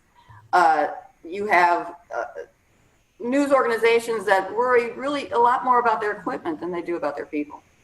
And so you're not getting fair and balanced coverage. Every news organization has its own slant. So, you have to take that into a grain of salt. But you're doing a disservice to the community because you have all those things that I mentioned before that play in a newsroom, and no one really taking the time to teach people. One of the one things that I insisted upon was when news reporters came into the newsroom, that they were given a map of the Twin Cities with all the community names on them. Because it is decidedly racist to just name some neighborhood North Minneapolis and South Minneapolis. If people know the neighborhoods, then they have a good idea what's happening, where, and what is their level of involvement or non-involvement. But it paints a racist brush that goes far beyond what's happening just on the screen. It affects real estate. People get zoned. They refuse to move into neighborhoods, and then the economic blight drops. There is so much that needs to be done, aside from blowing it up and starting all over again. The media now is in a really critical stage, not just in the local newsrooms, but media all across the world. For the first time, the United States is listed on one of the worst places for journalists to work. And I think in part it happened because of the George Floyd protest. When you see people getting shot in the eye or their leg is bruised up from thigh all the way down to their ankle. It's a dangerous atmosphere out there, not from the people who are on the street necessarily, although you have to worry about that, but you have to worry about law enforcement as well now. And it makes it a really dangerous thing when the president enacts decades-old tropes against the media that were used not only in the 19th century, but also by the Nazis. When they start saying that the media is lying and fake news, that goes back to World War II and the Nazis and Lügenpresse, what they call lying media. And when you whip people up on that frenzy, it makes it incredibly dangerous to do your job out there. And so I do worry about journalists today, and I worry about Harry and BA and everybody who is out there on the street. Because it's a new atmosphere out there. It's changed out there. And we have to really do something to protect our journalists. Our reporter was out there, David, and he actually got hit with a tear. This was day 2 of the uprising, and he got hit in the leg with a tear gas canister. He said his leg still hurts, but that wasn't the the worst part, it was the actual deployment of the tear gas, and he suffers from asthma as well, so you can only imagine. Black reporters are at a greater risk than their white counterparts because of the health and the mental health and the physical health of what's happening right now across the nation. And we need to protect them now more than ever and support them more than ever. Even though I was here in California, I was getting calls and talking to people where I was sending messages to Reg Chapman, sending messages to Maury Glover, talking to photographers, making sure that they knew what was happening, even if I wasn't there. We have to make sure that we protect them, inform them, and make sure that they have a voice in the community. That's what's missing. The mental health is huge. Harry, you spoke about it as well. It's just, I've actually been on with the Society of Professional Journalists and the San Diego Association of Black Journalists on different Zoom calls and helping them organize different ways to bring journalists together to take that mental break, to find out how can I cope through this, because we were already going through some things with the pandemic, of course, and having to do our jobs in an entirely different way and have all this new equipment at our home, possibly to do different newscasts and things like that and interviews. So you were already going through that, and now you're going through this, and you were already Black. So you were already going through some other things even before these two pandemics, I'll call them. So there's different things that we have been just suggesting to the newsroom managers of even during a crisis and when you're not together, you're doing Zoom or webinars, how can you take breaks and connect still and communicate well with your team to make sure you have those mental health breaks, because they're needed? And how can you recognize it? And how can you make sure that, how do you go to your boss in the news and say, I know I'm on this big story, but I need a day or two. It's tough, but we need to do it. And so, that's the first thing I say is just make sure you're please adhering to your health, your mental health, your physical health, because it comes first. And then just one more point was just with Harry talked about, just uniting with your colleagues who are there with you, because when Omar got arrested, he works for CNN, but you had MSNBC, you had all these other NPR, all these other organizations who made statements, who voiced their concerns about his arrest. There were people who spoke out to the police who didn't work for CNN. So it comes as you need that united voice. So make sure that we're sticking together as journalists and then taking care of our health. From the local standpoint, I think Black journalists especially have to navigate a kind of a nuanced position here, because we're in a generally liberal market, and that's acknowledged.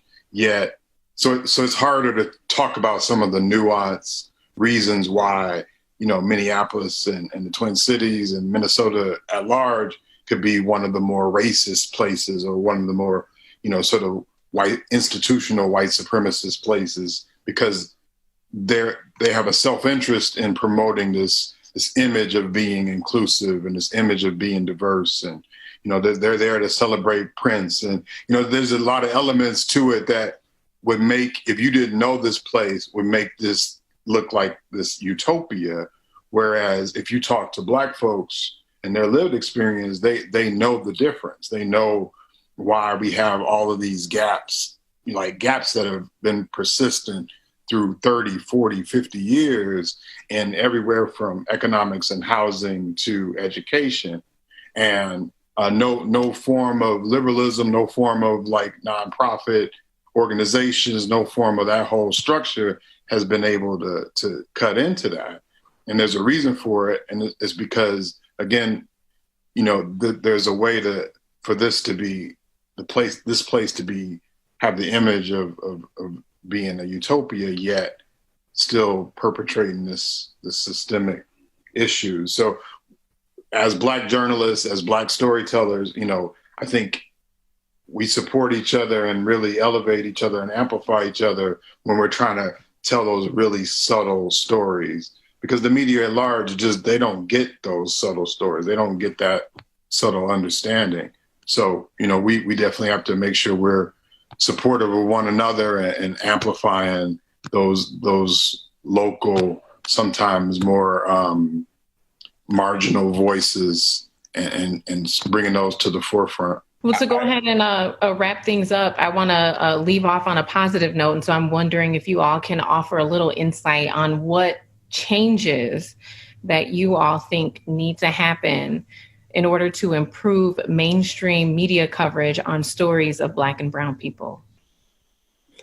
Put more Black and brown people in power positions, period.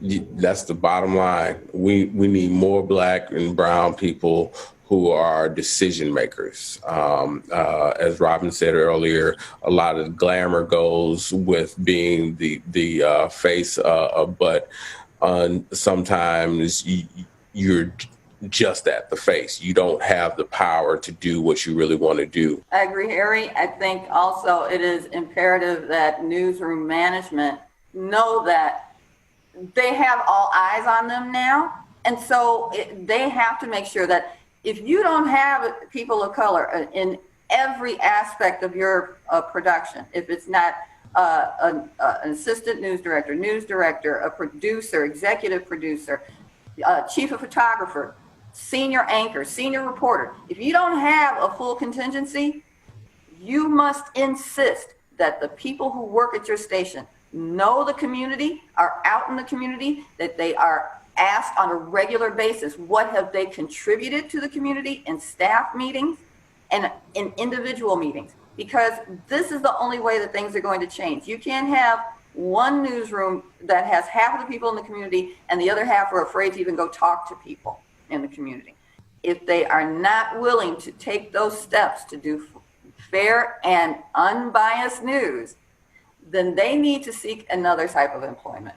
And it's about also in management, making sure no matter who you have in management, yes, prefer it be a Black person, someone of color, but also making sure they're holding their reporters, their producers, and their staff accountable, making sure that their stories aren't just scratching the surface, that you're digging deep. And you know what, if this is going to miss time slot, if this needs more time, I know that's like unheard of in news, but we got to do it because this needs more. This is not acceptable for air. So I think, as you mentioned as well, just holding them accountable, having those people in position that can make change, and making sure if you don't have those people in position that at least they recognize what's going on. I mean, when I was working in Columbus, Georgia, I don't know if you were there at that time, but when Michael Brown was killed, it happens overnight. This is big news overnight. I go into the morning, I turn on the morning news at 5 a.m. after hardly sleeping at all,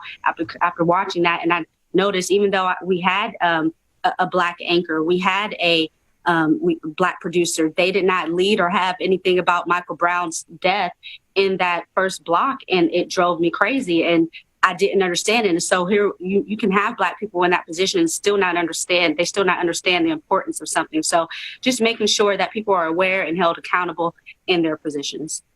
I'd also like to see more activism among Twin Cities Black journalists. And I'm not being critical. Yes. It's a wonderful organization. But it was something that I always believed that the organization needs to really be able to meet quarterly with news directors and the head of newspaper organizations to ask them what they have been doing, to really pay attention to the stories that are being written and be able to call them on the subtleties. And so they know that somebody is watching them and that they have to do better as well. Yeah, I would say lastly, just, push these editorial boards, push some of these decision makers around, how stories are curated and make sure that we're well represented in those. Like the Star Tribune's editorial board right now, there's no representation for any people of color. I think maybe perhaps one, but that's a great absence. And then the other thing I would say is, I think it's ironic that a lot of people are being introduced to Ida B. Wells as a journalist and an activist and an abolitionist, and she held all of those intersections at once and was high quality and was a beacon of light in the community, but also was telling a critical story that couldn't come from any place else. And so the journalism at large likes to kind of like to marginalize a voice like Ida B. Wells in the past and just consider her strictly an activist when she was one of the foremost journalists of her time. So we could look at this time and say the same thing about those voices that are out there that are very strong and very opinionated, yet they are giving you facts. They are giving you the untarnished sort of part of unbiased, which is just some really raw truths. I've been interested in seeing how the media at large, their coverage has changed around policing when they're the ones being hit with rubber bullets, right? Because that's a real life experience that you cannot recover from. You can't come back from that and say, all right, I have to figure out an unbiased way to tell this story. You have to tell the story exactly how it existed, which, you got pushed by a violent force for doing your job. And then also watching them sort of put the First Amendment back together, because the First Amendment is not bifurcated, right? It's the right of the media and the right to tell stories, and it's also the right to protest. They're together in the First Amendment for a reason. And there is no shame in us representing as the right to protest and the right to redress and also the right to tell a story and the freedom of the press. Those are connected for a reason. Amen. And it's sad to say, but it's the truth. And going back to what DA was saying earlier, once you have these other journalists, a lot of white journalists who are now experiencing what we've been telling them for years, well, now the narrative starts to shift a little bit. Well, maybe there's a nugget of truth. They still won't give us the whole truth, but now they're saying, oh, there's a nugget of truth to what you're saying. All right. Well, I want to thank you all for taking the time today. I want to be respectful of time. I know a few of you have to check out. So thank you all for taking the time to participate in this conversation. I'm very thankful that we're able to come together and have this conversation. It brings joy to my heart because I hold each one of you in high esteem. But it saddens me that it's under these circumstances. So please keep the lines of communication open. And if there's any ways that I can support what you all are doing, I'm here for that.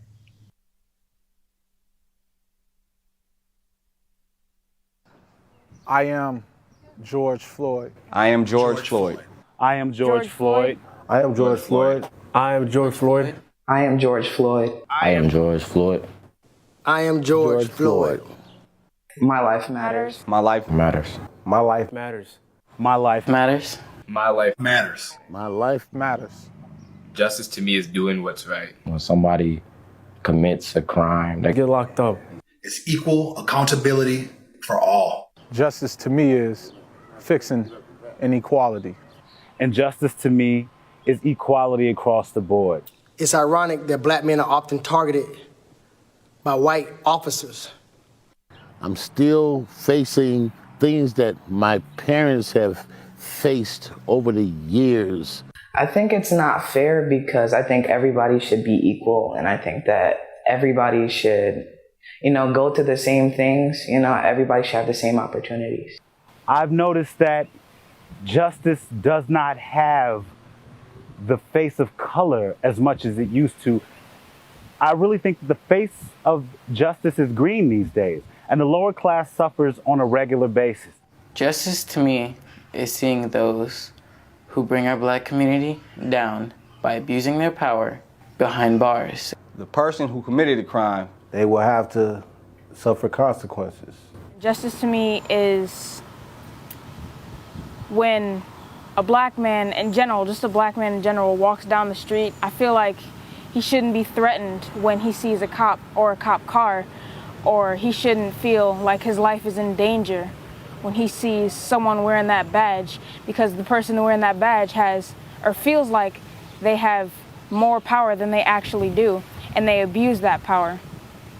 Why are my people still suffering from things that has happened in the past with my ancestors? And here we are, 2020, and still the same things are happening. We're being beaten, we're being lynched, we're being killed Why? I think that justice means bringing us all up as one, as Americans. I am George Floyd. I am George Floyd. I am George Floyd. I am George Floyd. I am George Floyd. I am George Floyd. I am George Floyd.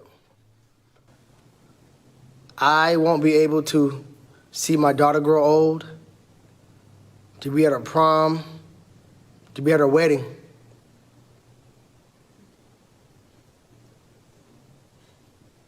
Justice to me is police reform throughout the whole 50 states, where officers are given random drug tests, random lie detectors,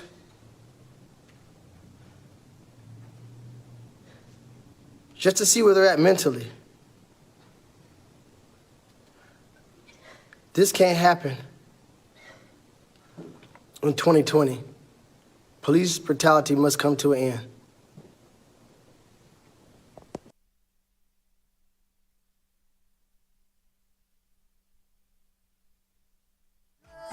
Come on now, think about everything that we have now.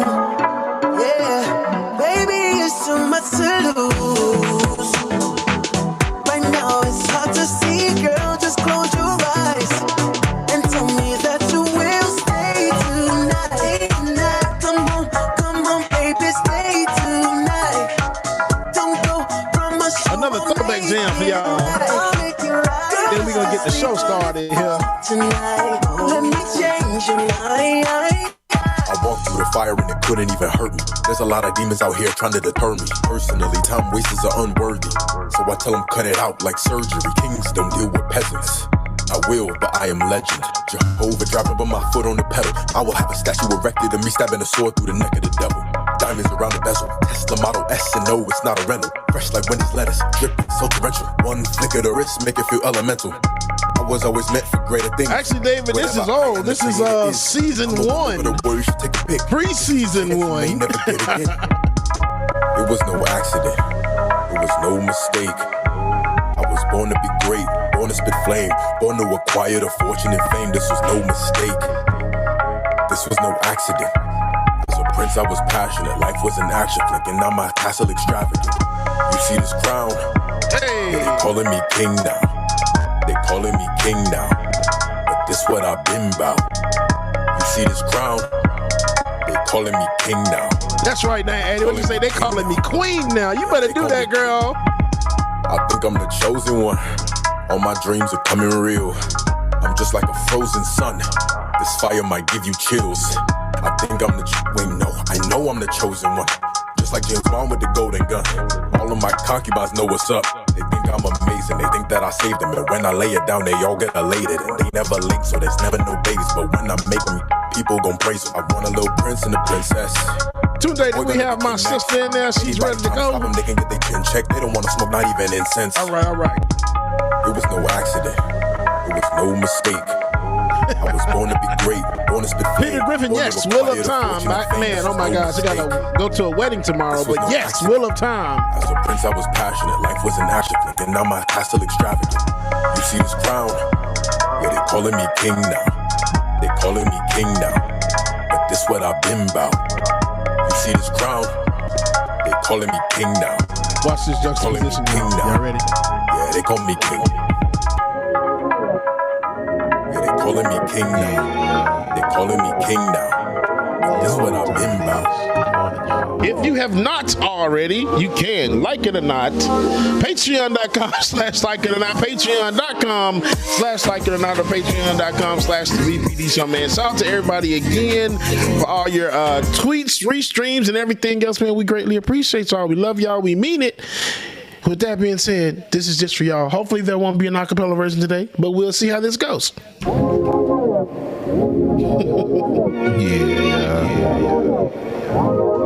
know what time it is. Good morning, y'all. And shout out Jeremiah Schaefer, who said he just joined Patreon a few minutes ago. Shout out Jeremiah, we appreciate you. 9 a.m. to 10:30, yeah. Like it or not is on your channel, yeah. Politics and culture, it's we change scan like we're supposed to, yeah. Oh, I forgot to send a link to my mom. We get to choose what gets the views. Like it or not, with Queen Azor, it's starting now, so stick around. Like it or not, it's going down.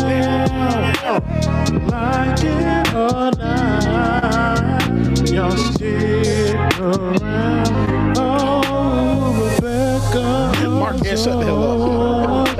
it's coming through. You know she got us. Yeah, I was talking to Tyrese. I think I'm Bubba, and I sang like Bubba with Tyrese mixed in. That's my dog. This is his show. He's a politics pro. I am your DJ. DJ exclusive. Y'all know who I am. I stay dropping them jams. Jam Boda, you know I got you. Like it or not, it's going down. Like it or not, y'all stick around. Oh, like it or not, it's starting now. I was about to pour the coffee up, and then I thought I might know it's hot. Like it or not, It's about to go down. Like It or Not with Benjamin Dixon starts now.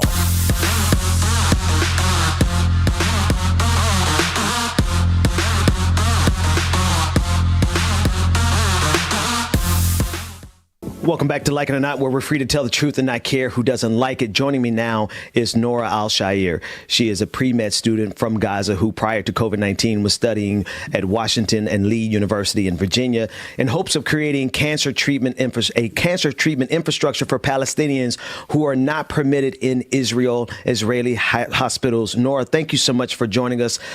First and foremost, how are you, and are you currently in safe conditions right now? Because you're literally in the middle of everything that's happening. Right. Thank you for having me. So basically I can't just give you an answer for if I'm safe or not, because that's just not a thing here. Like, there's literally not a place I can go to feeling and feel safe there. I'm in my house and I'm ready to be bombed at any second, like literally any second in the house.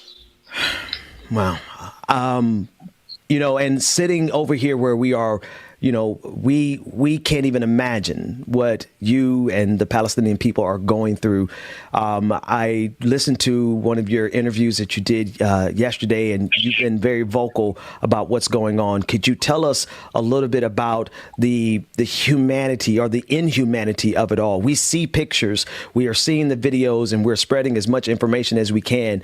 But just tell us about the conditions there, the things that we may not be able to capture in videos and the things that we share on social media. Right. So first, it is very important to note that what is happening currently is not new. And it's not just some sort of fight that, I don't know, Hamas started by sending rockets, like all the headlines have been trying to make people, especially like readers in the West, believe. What's been happening is a military occupation that started in 1948, and then talking about Gaza specifically, like what I lived here. A blockade was imposed on the Strip in 2007. Since then, the Palestinians in the Gaza Strip were not having, like, we are not having our basic human rights saved. Israel is limiting our food. They're putting us in a literal diet. They are controlling the amount of food that comes into the Strip.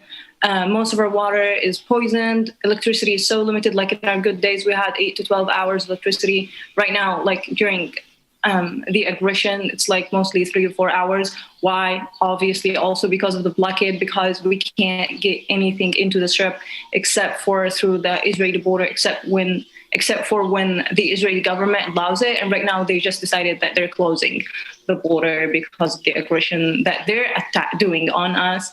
So they're not allowing fuel. They're not even allowing the humanitarian aid to come into the Strip.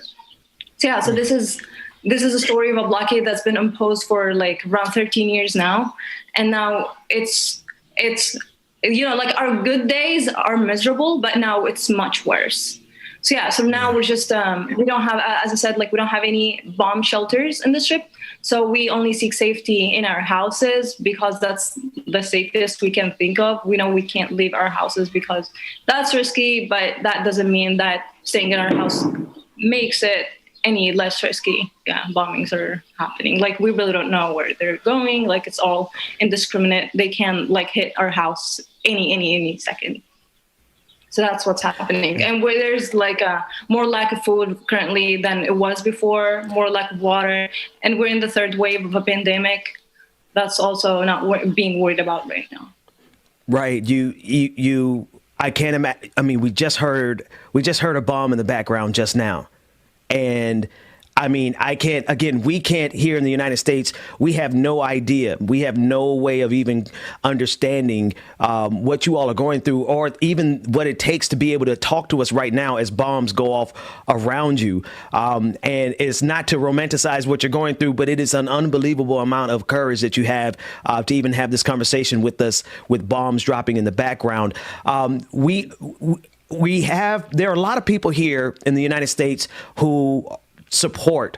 And there has been a change in the narrative here in the United States. There are so many people who are able to speak out now, unlike years before. From your perspective, and I know your conditions are, you are currently, we hear it in the background, the bombs in the background. Has that change in support, has that been felt? And do you feel like it has a chance of making a difference, not only in the current bombings that are going on, but in the general narrative? Because you put it in a historical perspective. This has been going on for some time.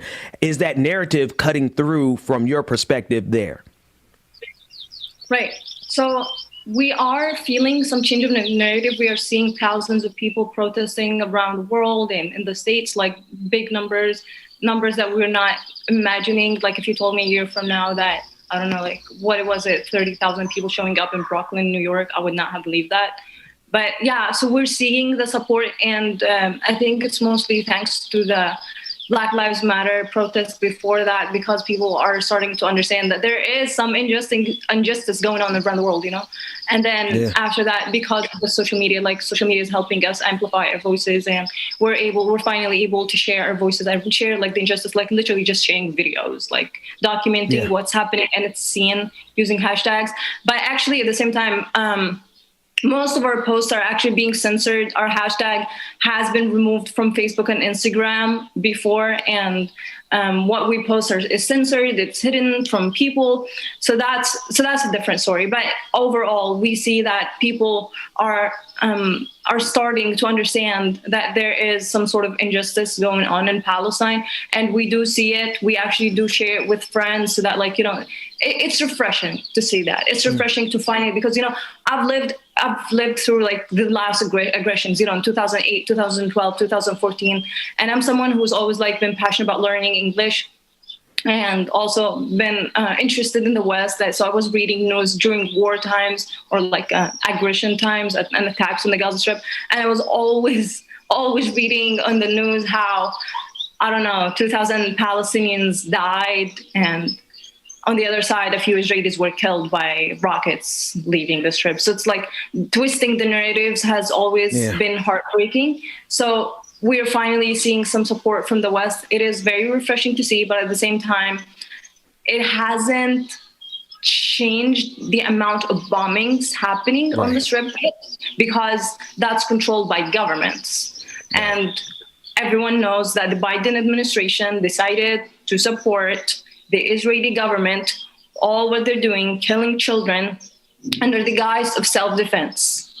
That self-defense is killing children. That self-defense is killing women. That self-defense killed my pregnant cousin along with her child. So that's not a self-defense. And people have got to pressure the government to stop funding the Israeli military under that guise of self-defense, that's an old story now.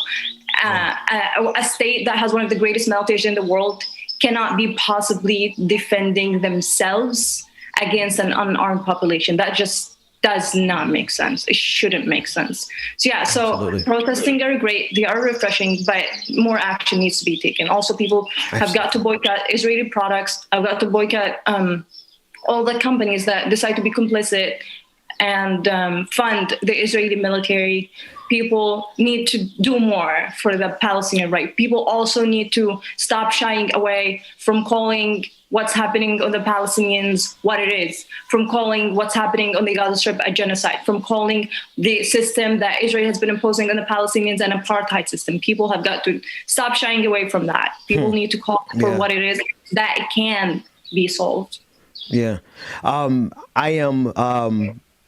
You mentioned briefly there about your cousin, and to whatever extent you're able to speak about it, could you tell us that, because you were right next door from the article that I read, tell us about what happened to your cousin and how that is just like one example of that story being repeated over and over again throughout this bombing.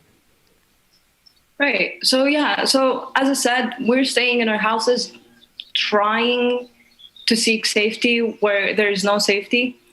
And we kind of like since we were children, we were bombed by F-16s, that we kind of like know the sound of the bombings coming from that type of air forces. It's sad, but we kind of like made some sort of algorithm, like depending on how loud the bomb is, we know how close it is. Like this is our street loud, like this is our same street loud, and this is our same neighborhood loud, So, so in the first day raid, when Ramadan was over, we heard a bombing that was our neighborhood bombing using F-16. And we knew like somebody we deeply cared about. Obviously I care about all the people in the Gaza Strip, but like, that's, that's my neighborhood. So we knew it was somebody we deeply cared about that might've been killed with that bomb. But we didn't know until, we have to wait for the news to say who it was. And then 15 minutes later, we also heard another, 2 strikes at once at another very close place as well. At that time, we actually, we're all sitting at one room in my house, because as we do for most of the time of the attacks, that we're all together, if anything happens, we just die together because we don't want to grieve over one another. Anyway, so we heard the other bombing, and we knew it was also close. The news said things about my best friend's last name. I didn't know that she also lives in my neighborhood. So I started freaking out. But then I learned we had to call them and stuff. And we learned later, after all the psychological war, that my best friend made it. Her cousins didn't. And my cousin, who was the wife of her cousin's wife, is in the ICU, still in critical condition. And then that first house was bombed, killed my pregnant cousin with her child. They just posted pictures of them in literal pieces. And they know who they were. They were obviously unrecognizable, but they know who they were, for a part of their face and, where they live and all that. So we didn't even get a chance to go to the hospital, see them for the last time, or give him any sort of funeral that deserved whatsoever, because we just are not able to leave our houses. Nora, I want to thank you for even sharing this with us and doing this live. And it's our listeners can literally, we heard the bombs in the background, and we're going to keep doing what we can on this side of the equation. I do know that the narrative is changing here, but like you said, narrative changes don't stop the bombs from dropping. Governments do. And so we have been calling on Joe Biden, using all of our relationships and the audiences to call on Joe Biden to see the humanity of the Palestinian people and what you all are going through right now, even as we're doing this interview. I just, we're going to pray blessings and peace on all of you. But while we're praying, we're also going to be fighting on this side. We're going to be fighting over here on your behalf, because every single one of your lives matter to us. Even though for years there's been nothing but silence from America and complicity with the Israeli treatment of the Palestinian people. But there is something that's changing here, and we just want to encourage you as well as your family. And I know I don't know what else to say. I want to tell you to be as safe as you can, but I think the best thing that we can do instead of saying that is to yell at our politicians to help make it a reality. So thank you so much for joining us this morning, and we hope that we can speak with you again when this is all over, and we'll do what we can to expedite it. Why don't you get a last word in there before we go? Yes, thank you. I just want to add the last thing that, I mentioned the F-16s that we were hearing since we were children, but right now we're also hearing other air forces. We're hearing the F-35s, which are American, which have different sounds. These are new, so we haven't set an algorithm for them yet. We don't know, they make different sounds. So what I'm trying to say is that they are using other weapons, other extremely powerful weapons on us, and Israel had no business using such powerful weapons on an unarmed population, except that they are actually literally testing their weapons that they produce, the weapons that they import on us. This could not have been more dehumanizing. This could not be more dehumanizing, because they use the footage of what they do to, as a marketing technique. These are weapons that were used on the ground. It literally is what it is. And this is killing people. This is killing families. And blaming one group of resistance, blaming what a group decided, what a group in the Strip decided to do as a form of resistance for killing these many children, for killing these many families is just an old story now. It should be an old story now, and people have got to stop believing that and look at what's happening for what it actually is happening. Yeah. Thank you so much for joining us this morning. We are going to keep spreading the message and keep pounding the pavement with the message to our politicians that Palestinian lives absolutely matter. Thank you, Nora. And we appreciate you. We appreciate you. And we are praying for your safety, but we are going to fight for safety. We're not just going to talk about it. We're going to fight over here. We're going to take a quick break. When we come back, there's so many more stories that we have to cover, more likely or not, after this. Good morning, people. Y'all know who it is. Y'all know the voice. Y'all know the sound. It's your boy James with the Williams. DJ Exclusive in the building. Good morning, everybody. Good morning. Y'all make sure y'all stay tuned, man. We got one coming up next on the Benjamin Dixon Show. Little baddie, cashing big checks. I bought the whole block out, now that's a big flex. No, sir, it is Peeping out my Uber window, like blue what's shirt next? and all. Good morning. Got new levels and new devils out the wazoo. Ain't no worries, life gets better when you find you. And if you mind you, peace will abide and high bitch move. Walking all in my inner, that's a bitch move. Press that I arrive, Laura Strada, KFC, Jeremiah, Lily, Promises Manifested. Showsty, what's going on? I was always this fly. Tiger, what's going on, Tiger? Bunny Rabbit, I'm so high. Okay, buddy. Juanita, good morning. Jonathan, Esther, on and it goes. All that jealousy, you should subside. I think it's time to turn the mirror on to you. Put it up close for a clear view. Shay, good morning to you. Deep down inside. Williams, good morning. And soon you will find a pretty soul that needs more shine. My world has come to Waterstones, good morning. Kareem Ransom, good morning. Courtney the SLP, good morning to you.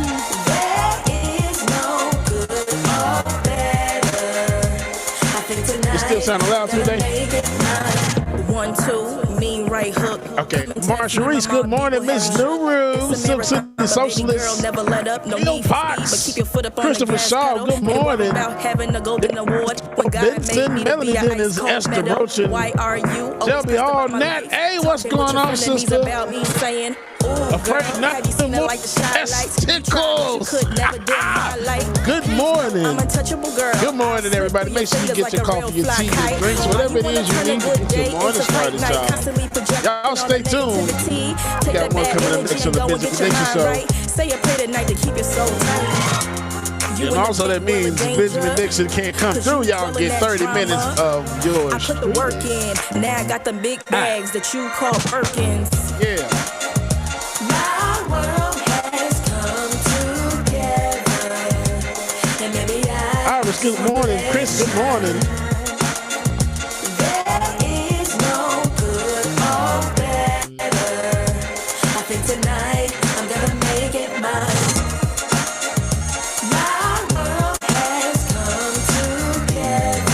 Truth the Dragon, good morning, Miss Guru.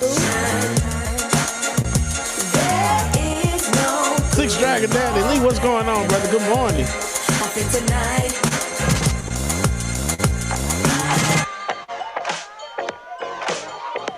AB the truth teller.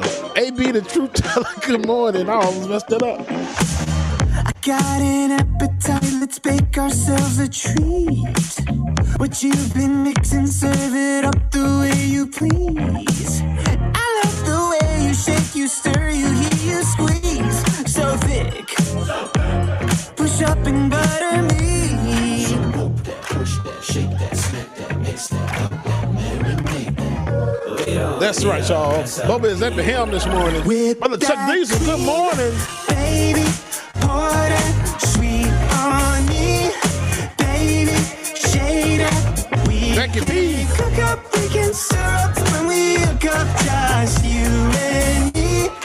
With that cream, with that. Read this oven up like 5,000 degrees.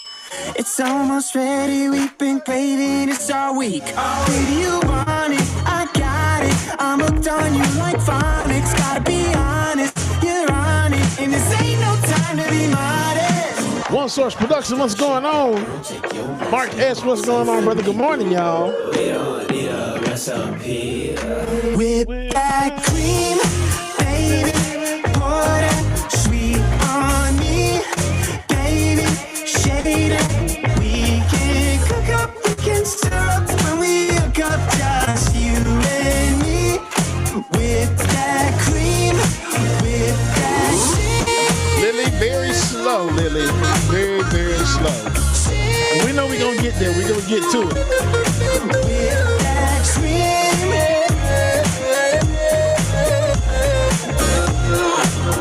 with that cream. With that cream.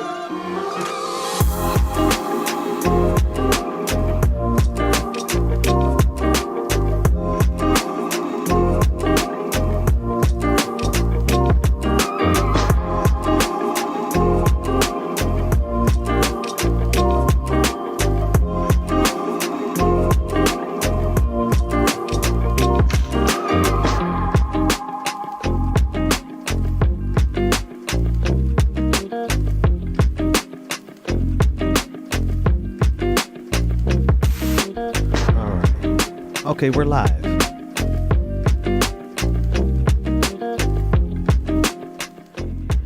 Hey everybody and welcome.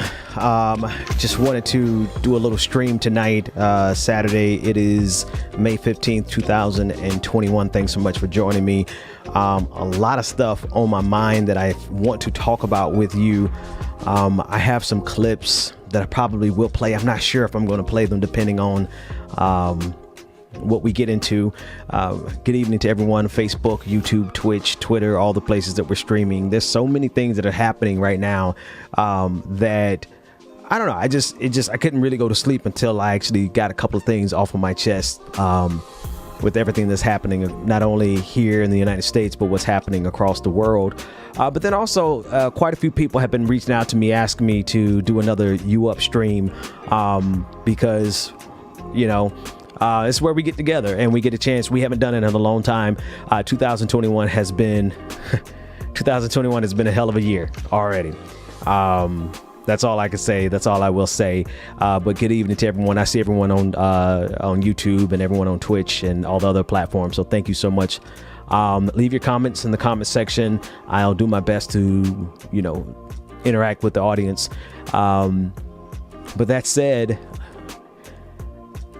I've been in a really, let me lower the music a little bit, because I want to make sure I say this correctly. One of the things that's really, you can't look at what's going on with Israel and Palestine, and particularly what's happening with the question of the humanity of the Palestinian people. And, I just heard from a friend of mine that we hadn't really been talking all week. So I had a chance to talk with him, and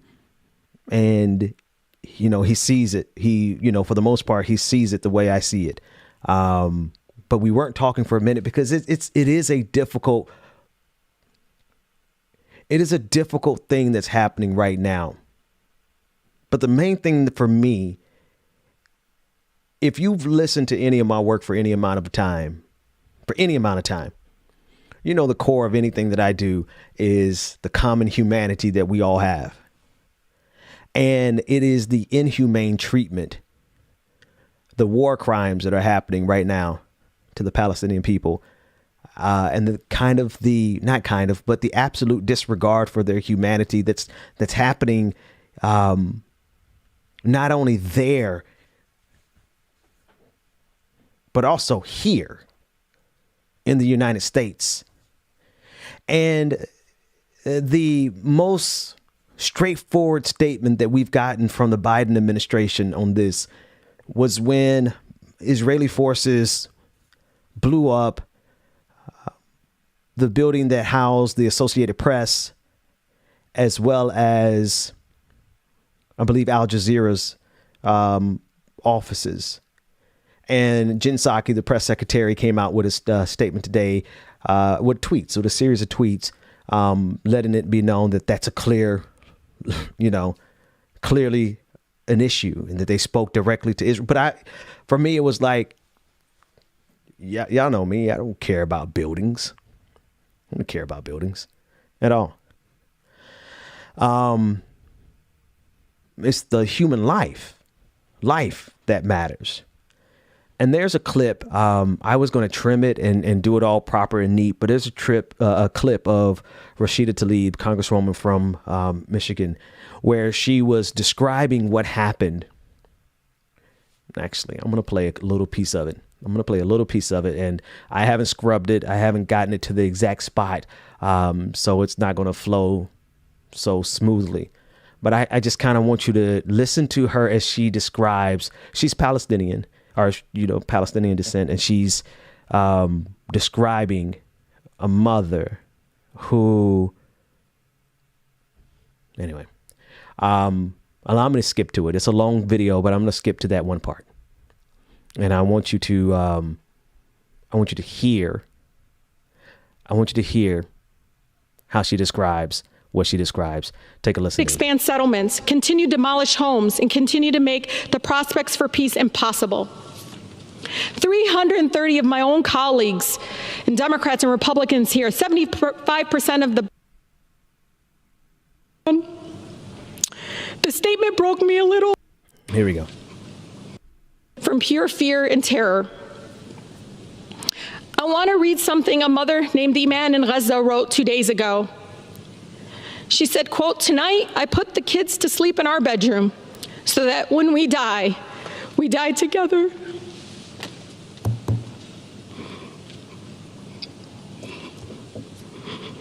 And no one would live to mourn the loss of another one. The statement broke me a little more because of my country's policies and funding will deny this mother's right to see her own children live without fear and to grow old without painful trauma and violence. We must condition aid to Israel on compliance with international human rights and end the apartheid. We must.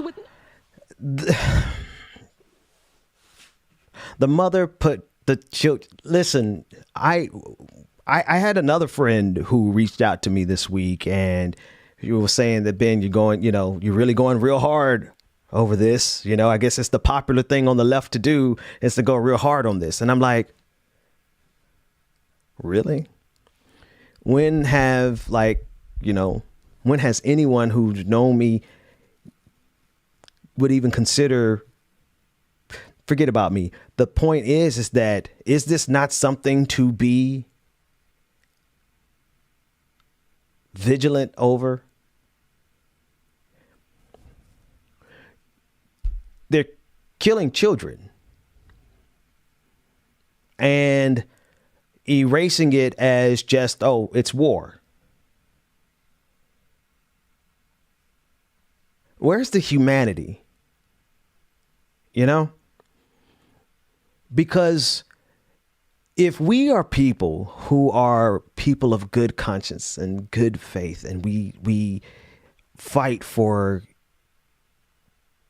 human rights, and we fight against oppression, and we fight against war in general, but war crimes specifically,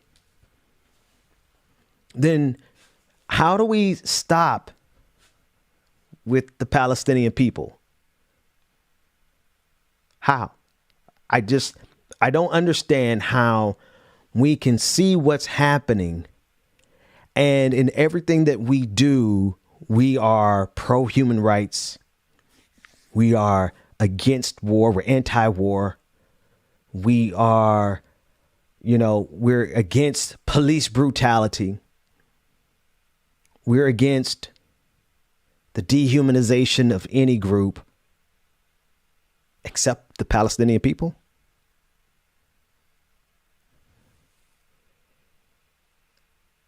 Not to make this about me, at all, but I don't understand how anybody in our circle, or anyone who's ever listened to our work, and anyone who's ever seen why we do what we do, would think that compassion and that empathy would stop with the Palestinian people. One of the things that sends me is the reality that, because of my taxpayer dollars and your taxpayer dollars here in the United States, in the seat of empire, that there are war crimes being committed, not only what's happening right now with Israel, Palestine, but also across the globe. I mean, our hands are all in Yemen, our weapons. For a time, our logistics were there. The logistics portion of our complicity with the war that's happening in Yemen, the humanitarian crisis that's happening in Yemen, that, the Biden administration brought that portion to an end, but we haven't stopped Saudi Arabia from committing their war crimes in Yemen.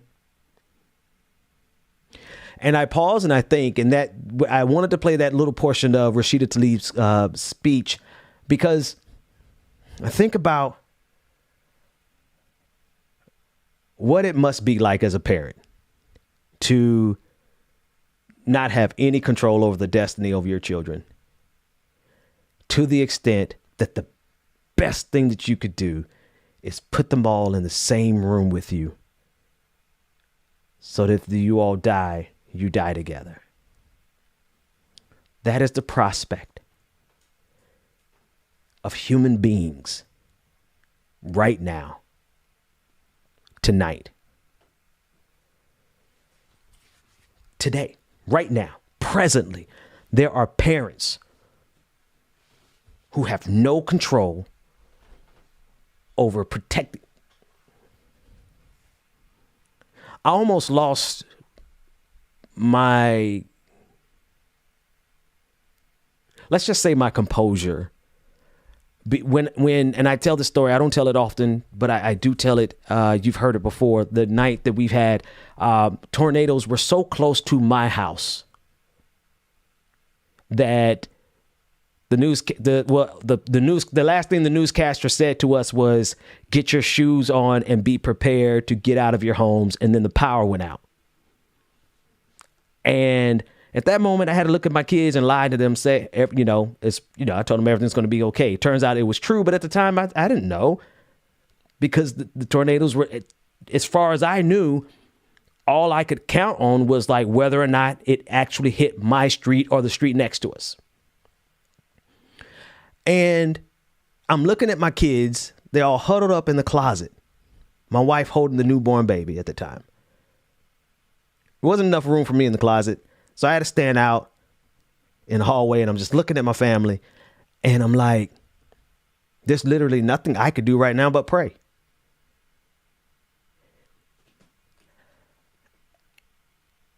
And the next day, when everything was fine for me, I realized that because of America, and not just America, but in that next morning, I realized that because of so many states, so many nations across this globe, there are parents who don't have to be afraid of tornadoes devastating them. They have to be afraid of drone strikes, airstrikes. At any moment, their home could be hit with an airstrike. And to hear that Palestinian mother say that she had to put her children in the same room with her because she did not want to leave anyone to mourn. And I get it. I understand that sentiment. But to have to make that decision. For what? For what? Land? For land? For property? For what? A political ideology? No, seriously, let's go down the list. What is worth putting another human being? I don't care. You want to ask me about numbers? At what number? What's the threshold? No human being should have to go through what the Palestinian people are going through right now. No human being should have to go with what a Yemeni father has to go through right now, unable to feed his children. His children are emaciated because of a blockade. For what? The political power of the Kingdom of Saudi Arabia? The older I get, the more radical I get. People say you get more conservative the older you get. No, babe. Have children and you'll see how radical it turns you. Because there's not a single person on the face of the planet who should be going through this. And we have it in our capacity to stop it. That's the thing. That's the kicker. It's not as though we can't, this is some mystery that is completely unsolvable. We have it in our capacity to stop this. And yet, the United States right now is just quiet.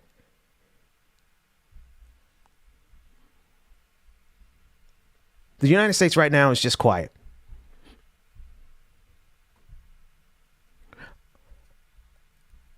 I'm going to play this clip, and this clip is from Middle Eastern Eye. And I shared it earlier on YouTube. I shared it everywhere because it's not only the parents, but it's children. Listen to this 10-year-old girl as she describes how she's incapable of fixing this. And as you watch it, realize that we are capable of fixing it. I'm always sick. I don't know. I can't do anything. See all of this. What do you expect me to do? Fix it? I'm only 10. I can't even do anything this morning. I just want to be a doctor or anything to help my people, but I can't. I'm just a kid. I don't even know what to do. I get scared, but not really that much. I do anything for my people, but I don't know what to do. I'm just 10.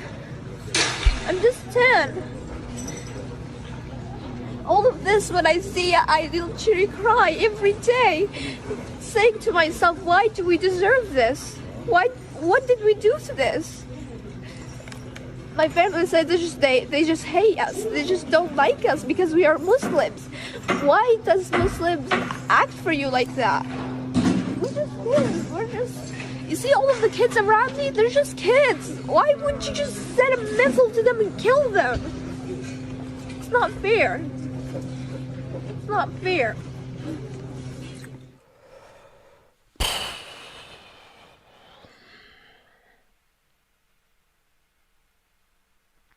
If our humanity stops with the Palestinian people, then do we have any humanity at all? If our compassion stops there, can you call yourself a compassionate person? If all of a sudden things get so complicated that you can turn a blind eye to the cries of children, well, it's easy when you don't hear them. It's easy. It's easy when you have otherified an entire group of people, so much so that you don't even consider the cries of their children to be real cries. Can you actually consider yourself a good person? And for what? For land? For political arguments? For economic disputes? For differences in economic ideologies? For differences in belief systems? For religious purposes? Right. We are going to turn a blind eye to that because because it threatens our power. No, let's just cut to it. All that other stuff is a facade. When you cut down to any disagreement across the face of this planet, I don't care what time, I don't care how long ago you study in history, what conflict comes in the future. At the end of the day, these conflicts, people die. War is there because it is a threat. Someone is a threat, or some group is a threat to our power, to our political or economic power. But we're good people. We're good people. So I'm not going to labor on that particularly too long because there's plenty of sorrow going around. And it's not just this conflict. It's we just act like what's going on in Yemen don't even happen anymore. We just act like the fact that this year they estimate 400,000 children can die with what's happening in Yemen. I often wonder, like, isn't life already hard enough without compounding it with the evils that we come up with? The fact that if we ended war right now, like if there was no more war and everybody had housing, everybody had the 5 things that I advocate for. They had peace, they had housing, they had food, they had education, and they had health. If we had all of that, we still, as human beings, will be faced with any number of traumas. The catalog of traumas would be filled simply because we are alive. I mean, we have to come to grips with the fact that we're all going to be dead one day. Like, isn't that traumatic enough for us not to add drones on top of it? See, I want to make sure that you understand this is not an idealistic kind of, utopia. Oh, can we all get along? It's a person trying to balance the fact that the way we might have to end war is to end the states. And that may not come peacefully. And so some of the solutions to get us to peace may not actually be a pathway through peace. It's not kumbaya. It's if y'all keep killing people like this, the people around the world are going to find a way to unite, and we are going to hold the states hostage. We are going to hold the powerful. You are not going to continue to exploit us, starve us, kill us, beat us, and then expect us to just go out and consume all your little raggedy toys that you produce. All right, never mind. Hang on. Let me dial it back. So don't think for a second that this is like pacifist kumbaya. Oh, can't we all get along? It is to clearly identify that there are powerful people in this world who have seized control over every state. I'm sorry, every government. Every government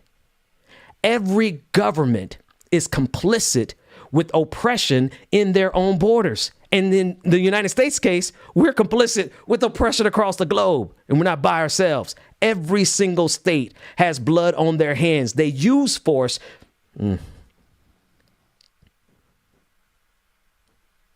So y'all not going to be able to get away with this forever. You may get away with it for the rest of my lifetime, but eventually the people will have their say. And when I say the people, I mean oppressed people all across the globe. Oppressed people and people who understand that oppression cannot be sustained, right? People who have been oppressed and then perhaps now we're no longer oppressed. Those of us who are sitting in empire, those of us who are sitting in the middle of the United States, nice and comfortable. And the only thing I really got to worry about is whether a tornado is going to come and tear my house down. I don't have to worry about a single drone flying over my head. And so where I could be complicit with this empire, there are allies within this empire who are looking for solidarity internationally. And one day we're going to find a way to do it. And you all are going to realize exactly how powerful the people really are. And when you find out how powerful the people really are, you're going to realize really quickly that the real Leviathan wasn't the governments. The real Leviathan are the people. Just keep on giving us some technology, Keep giving us the technologies. Keep on. Never mind. Everything's not to be said publicly. But the point is this. There is suffering across the globe that we are complicit with because of our tax dollars. And while we may not be able to stop all of this, one by one, people are waking up. 2 by 2, 10 by 10, 100 by 100, like however many people are listening to this, you're going to go tell your people. People are waking up. People are waking up not just to this individual conflict, but to conflict in general. And the fact that war making is money making. War making on the face of this planet is nothing more. There is not a single war. There is not a single conflict that is occurring right now that is not rooted in greed or just power, pure and simple. Whether it be political or economic power, there is not a life that is being massacred right now that is not rooted in greed. There's no valiant heroes. There's no patriots. There's no God bless America soldiers going off to do the spread democracy. All of that is a facade. In every case of every conflict that's happening right now, it is nothing but greedy human beings who put the value of their self-interest over the value of the lives of children.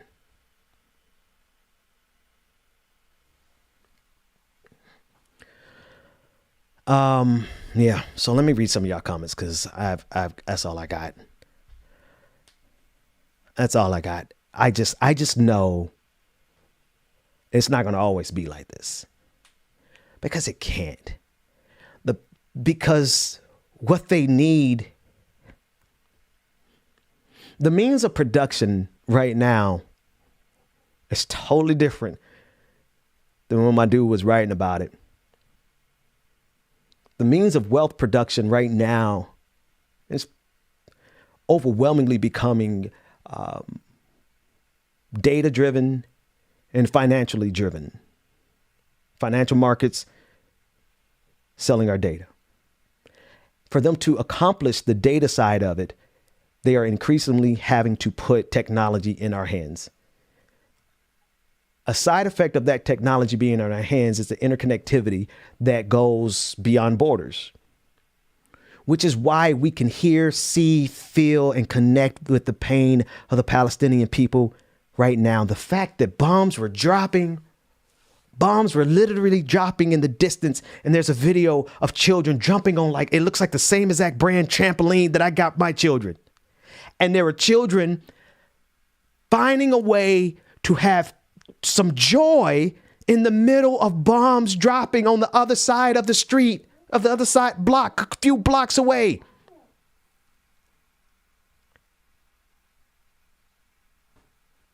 So now we can see it.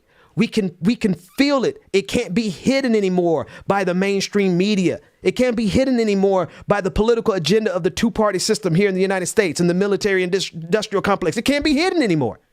And so in order for it to be ignored, you have to expose yourself for the lack of humanity, for the inhumane person that you really are.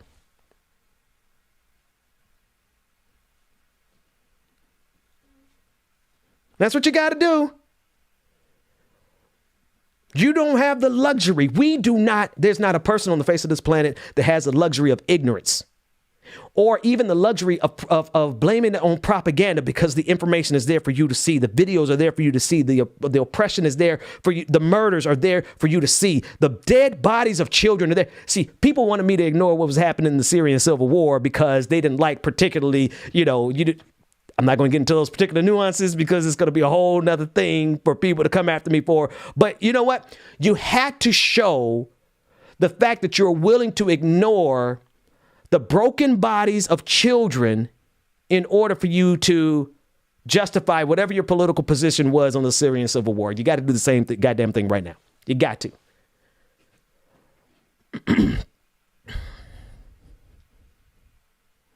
So we're seeing exactly where that line is drawn for everybody. At what point do you cut off your humanity? Because if you embrace your humanity any further, then it can potentially weaken your power position.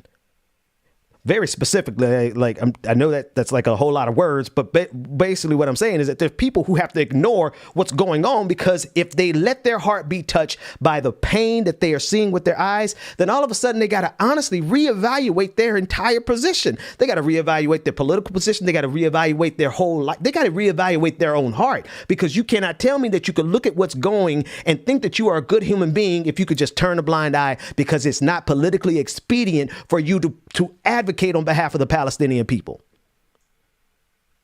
See, this is why, listen, if y'all ever wanted to know who's backing Benjamin Dixon, ain't nobody. Ain't nobody. Because if they were, they would be pulling my coattails right now.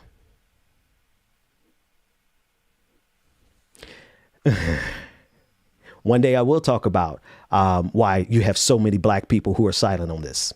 Black politically connected people who are silent on this. You can put it together yourself. I'm just not going to talk about it tonight. What I want to talk about is, where is that line in your heart where you stop being a human being? It's generally located at the place where, if you actually acknowledge the pain of the person that you're hurting, then it might require that you decrease. It might require that you take a step back. It might require you give someone else an opportunity to have power. It might actually require that you not hoard all of the resources on the face of this planet. I like to think that everybody, let's just be truthful. Everybody has a line. Some people's lines are just right there at greed. If they can't hit that quarterly profit margin, they don't give a damn what happens to you. They don't care that you will be at 89. There's a video going around today on Twitter. It's such a touching video, and I'm not making fun of it. Maybe I am. The 89-year-old man who was delivering pizzas, and everybody on TikTok got together and raised him $12,000. And it was a beautiful video. But, for some people, their humanity stops because they don't give a damn if he's 89 years old and having to deliver pizza 6 days a week just to survive. They got to hit their quarterly profit margin. So for some people, it's as simple as making sure that they get the dividends that they need every quarter. For other people, it's political power. They don't care about your life. And actually, can I be very specific? I don't honestly know if we have I honestly don't know, in the temples of America, in Washington, D.C., I don't know if we have more than maybe 25 people up there who actually have like the heart for humanity to the point where they will extend themselves, where they will yield power, where they will inconvenience their pocketbooks, where they would pay more taxes, where they would ignore a lot. I don't know if we even have 25 people out of the 500 some odd people who run this country in Washington, D.C. I sure as hell know we don't have it on, state levels. Like, I don't know if we are led by even 25 individuals who actually will go the distance with their humanity. I know for certain we're led by sociopaths who really don't give a damn and think that empathy is weakness. And I feel like eventually one day they're going to realize that it is the empathetic individuals who probably would burn this entire thing to the ground because of their inhumanity. They think it's weakness, but it's actually like compartmentalized. Like we're just trying to hold on. We're just trying to make sure that we give this thing a chance to be accomplished through peace first. But for every broken child that we see on the internet, for every emaciated body we're seeing in Yemen, for every life that is just snatched, you're pushing the people who are compassionate closer to the edge of just setting aside our compassion long enough to get you sociopaths completely out of power all across the globe.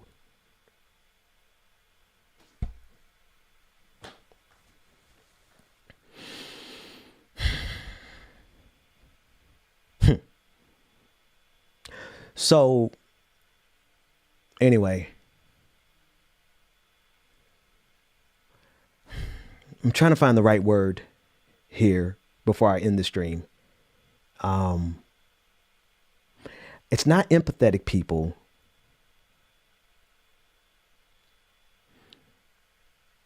Humans.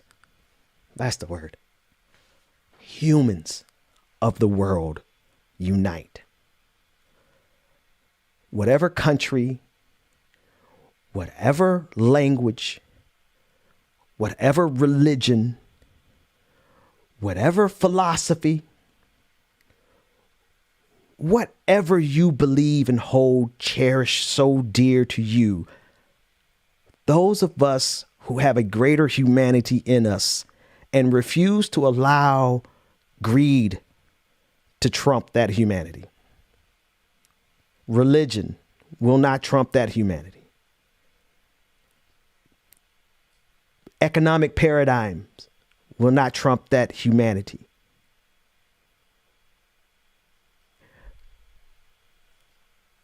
Wherever those people are, those are the people who need to unite. Because for the sake of humanity, if we allow ourselves to be continue to be controlled by the sociopaths that run these states, these countries, if they remain the only voice at the table, the only voice with power, the only voice with strength, they're going to destroy us. They are going to destroy us. And I'm not talking about in like 100 years. We'd be lucky if we last that long with the sociopaths who are leading us. Those who could look at the broken bodies in Palestine, those who are looking at the broken bodies and the emaciated bodies in Yemen, the children who are, they're not, some of them are being blown apart.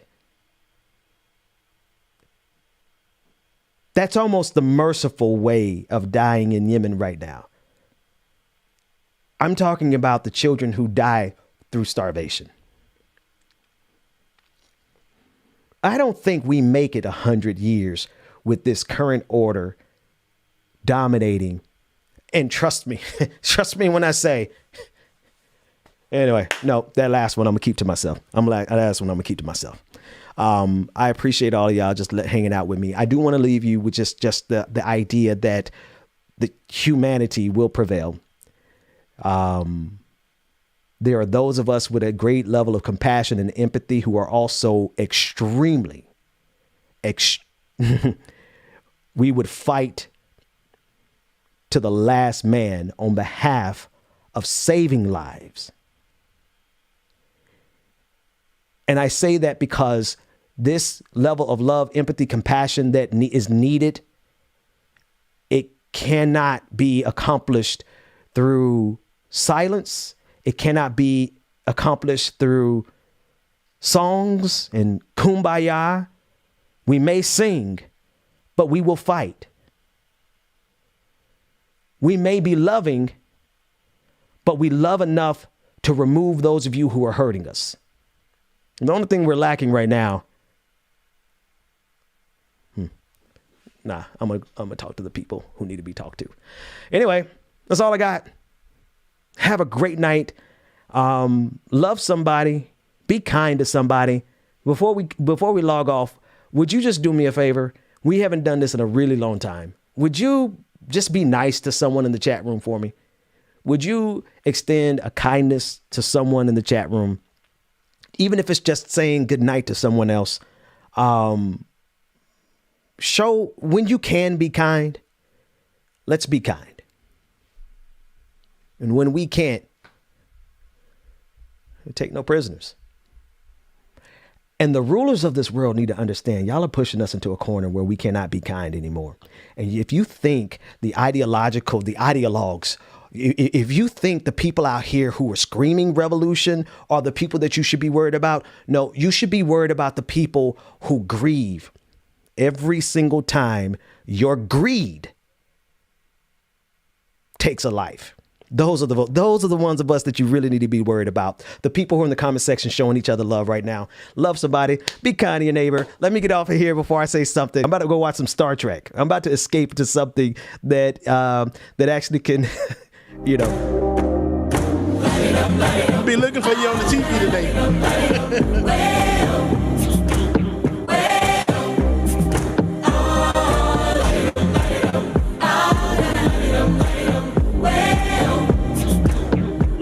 Hot take, good morning to you.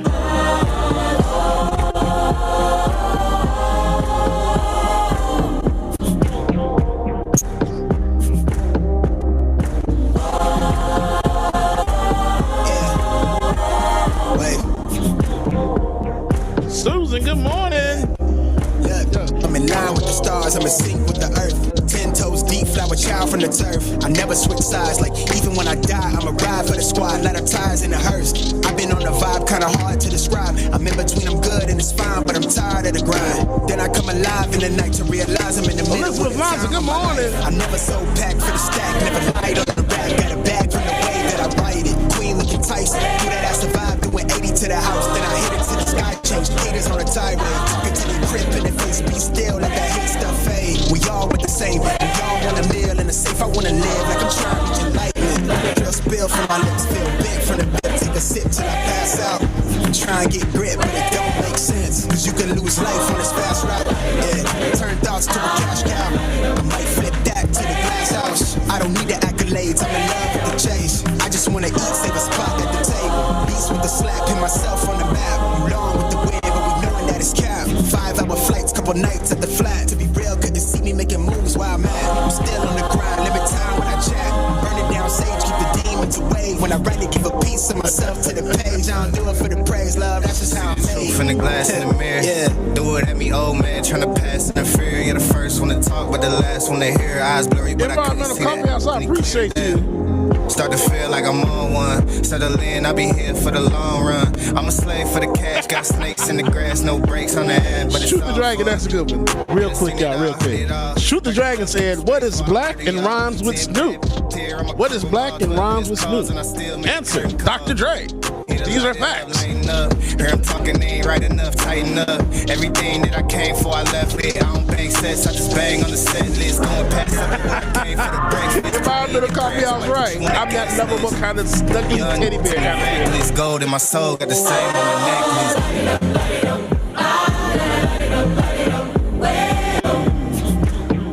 Say that's absolutely right. It's a mini patron party with non-copyrighted music.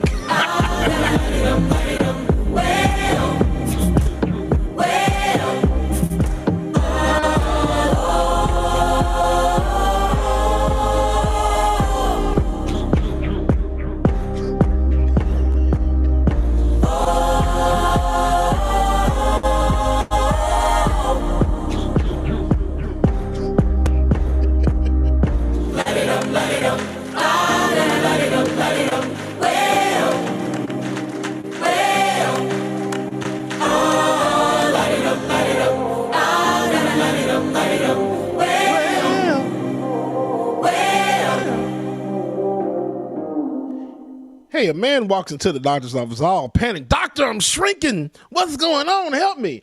The doctor replies, well, sir, you're going to have to learn to be a little patient.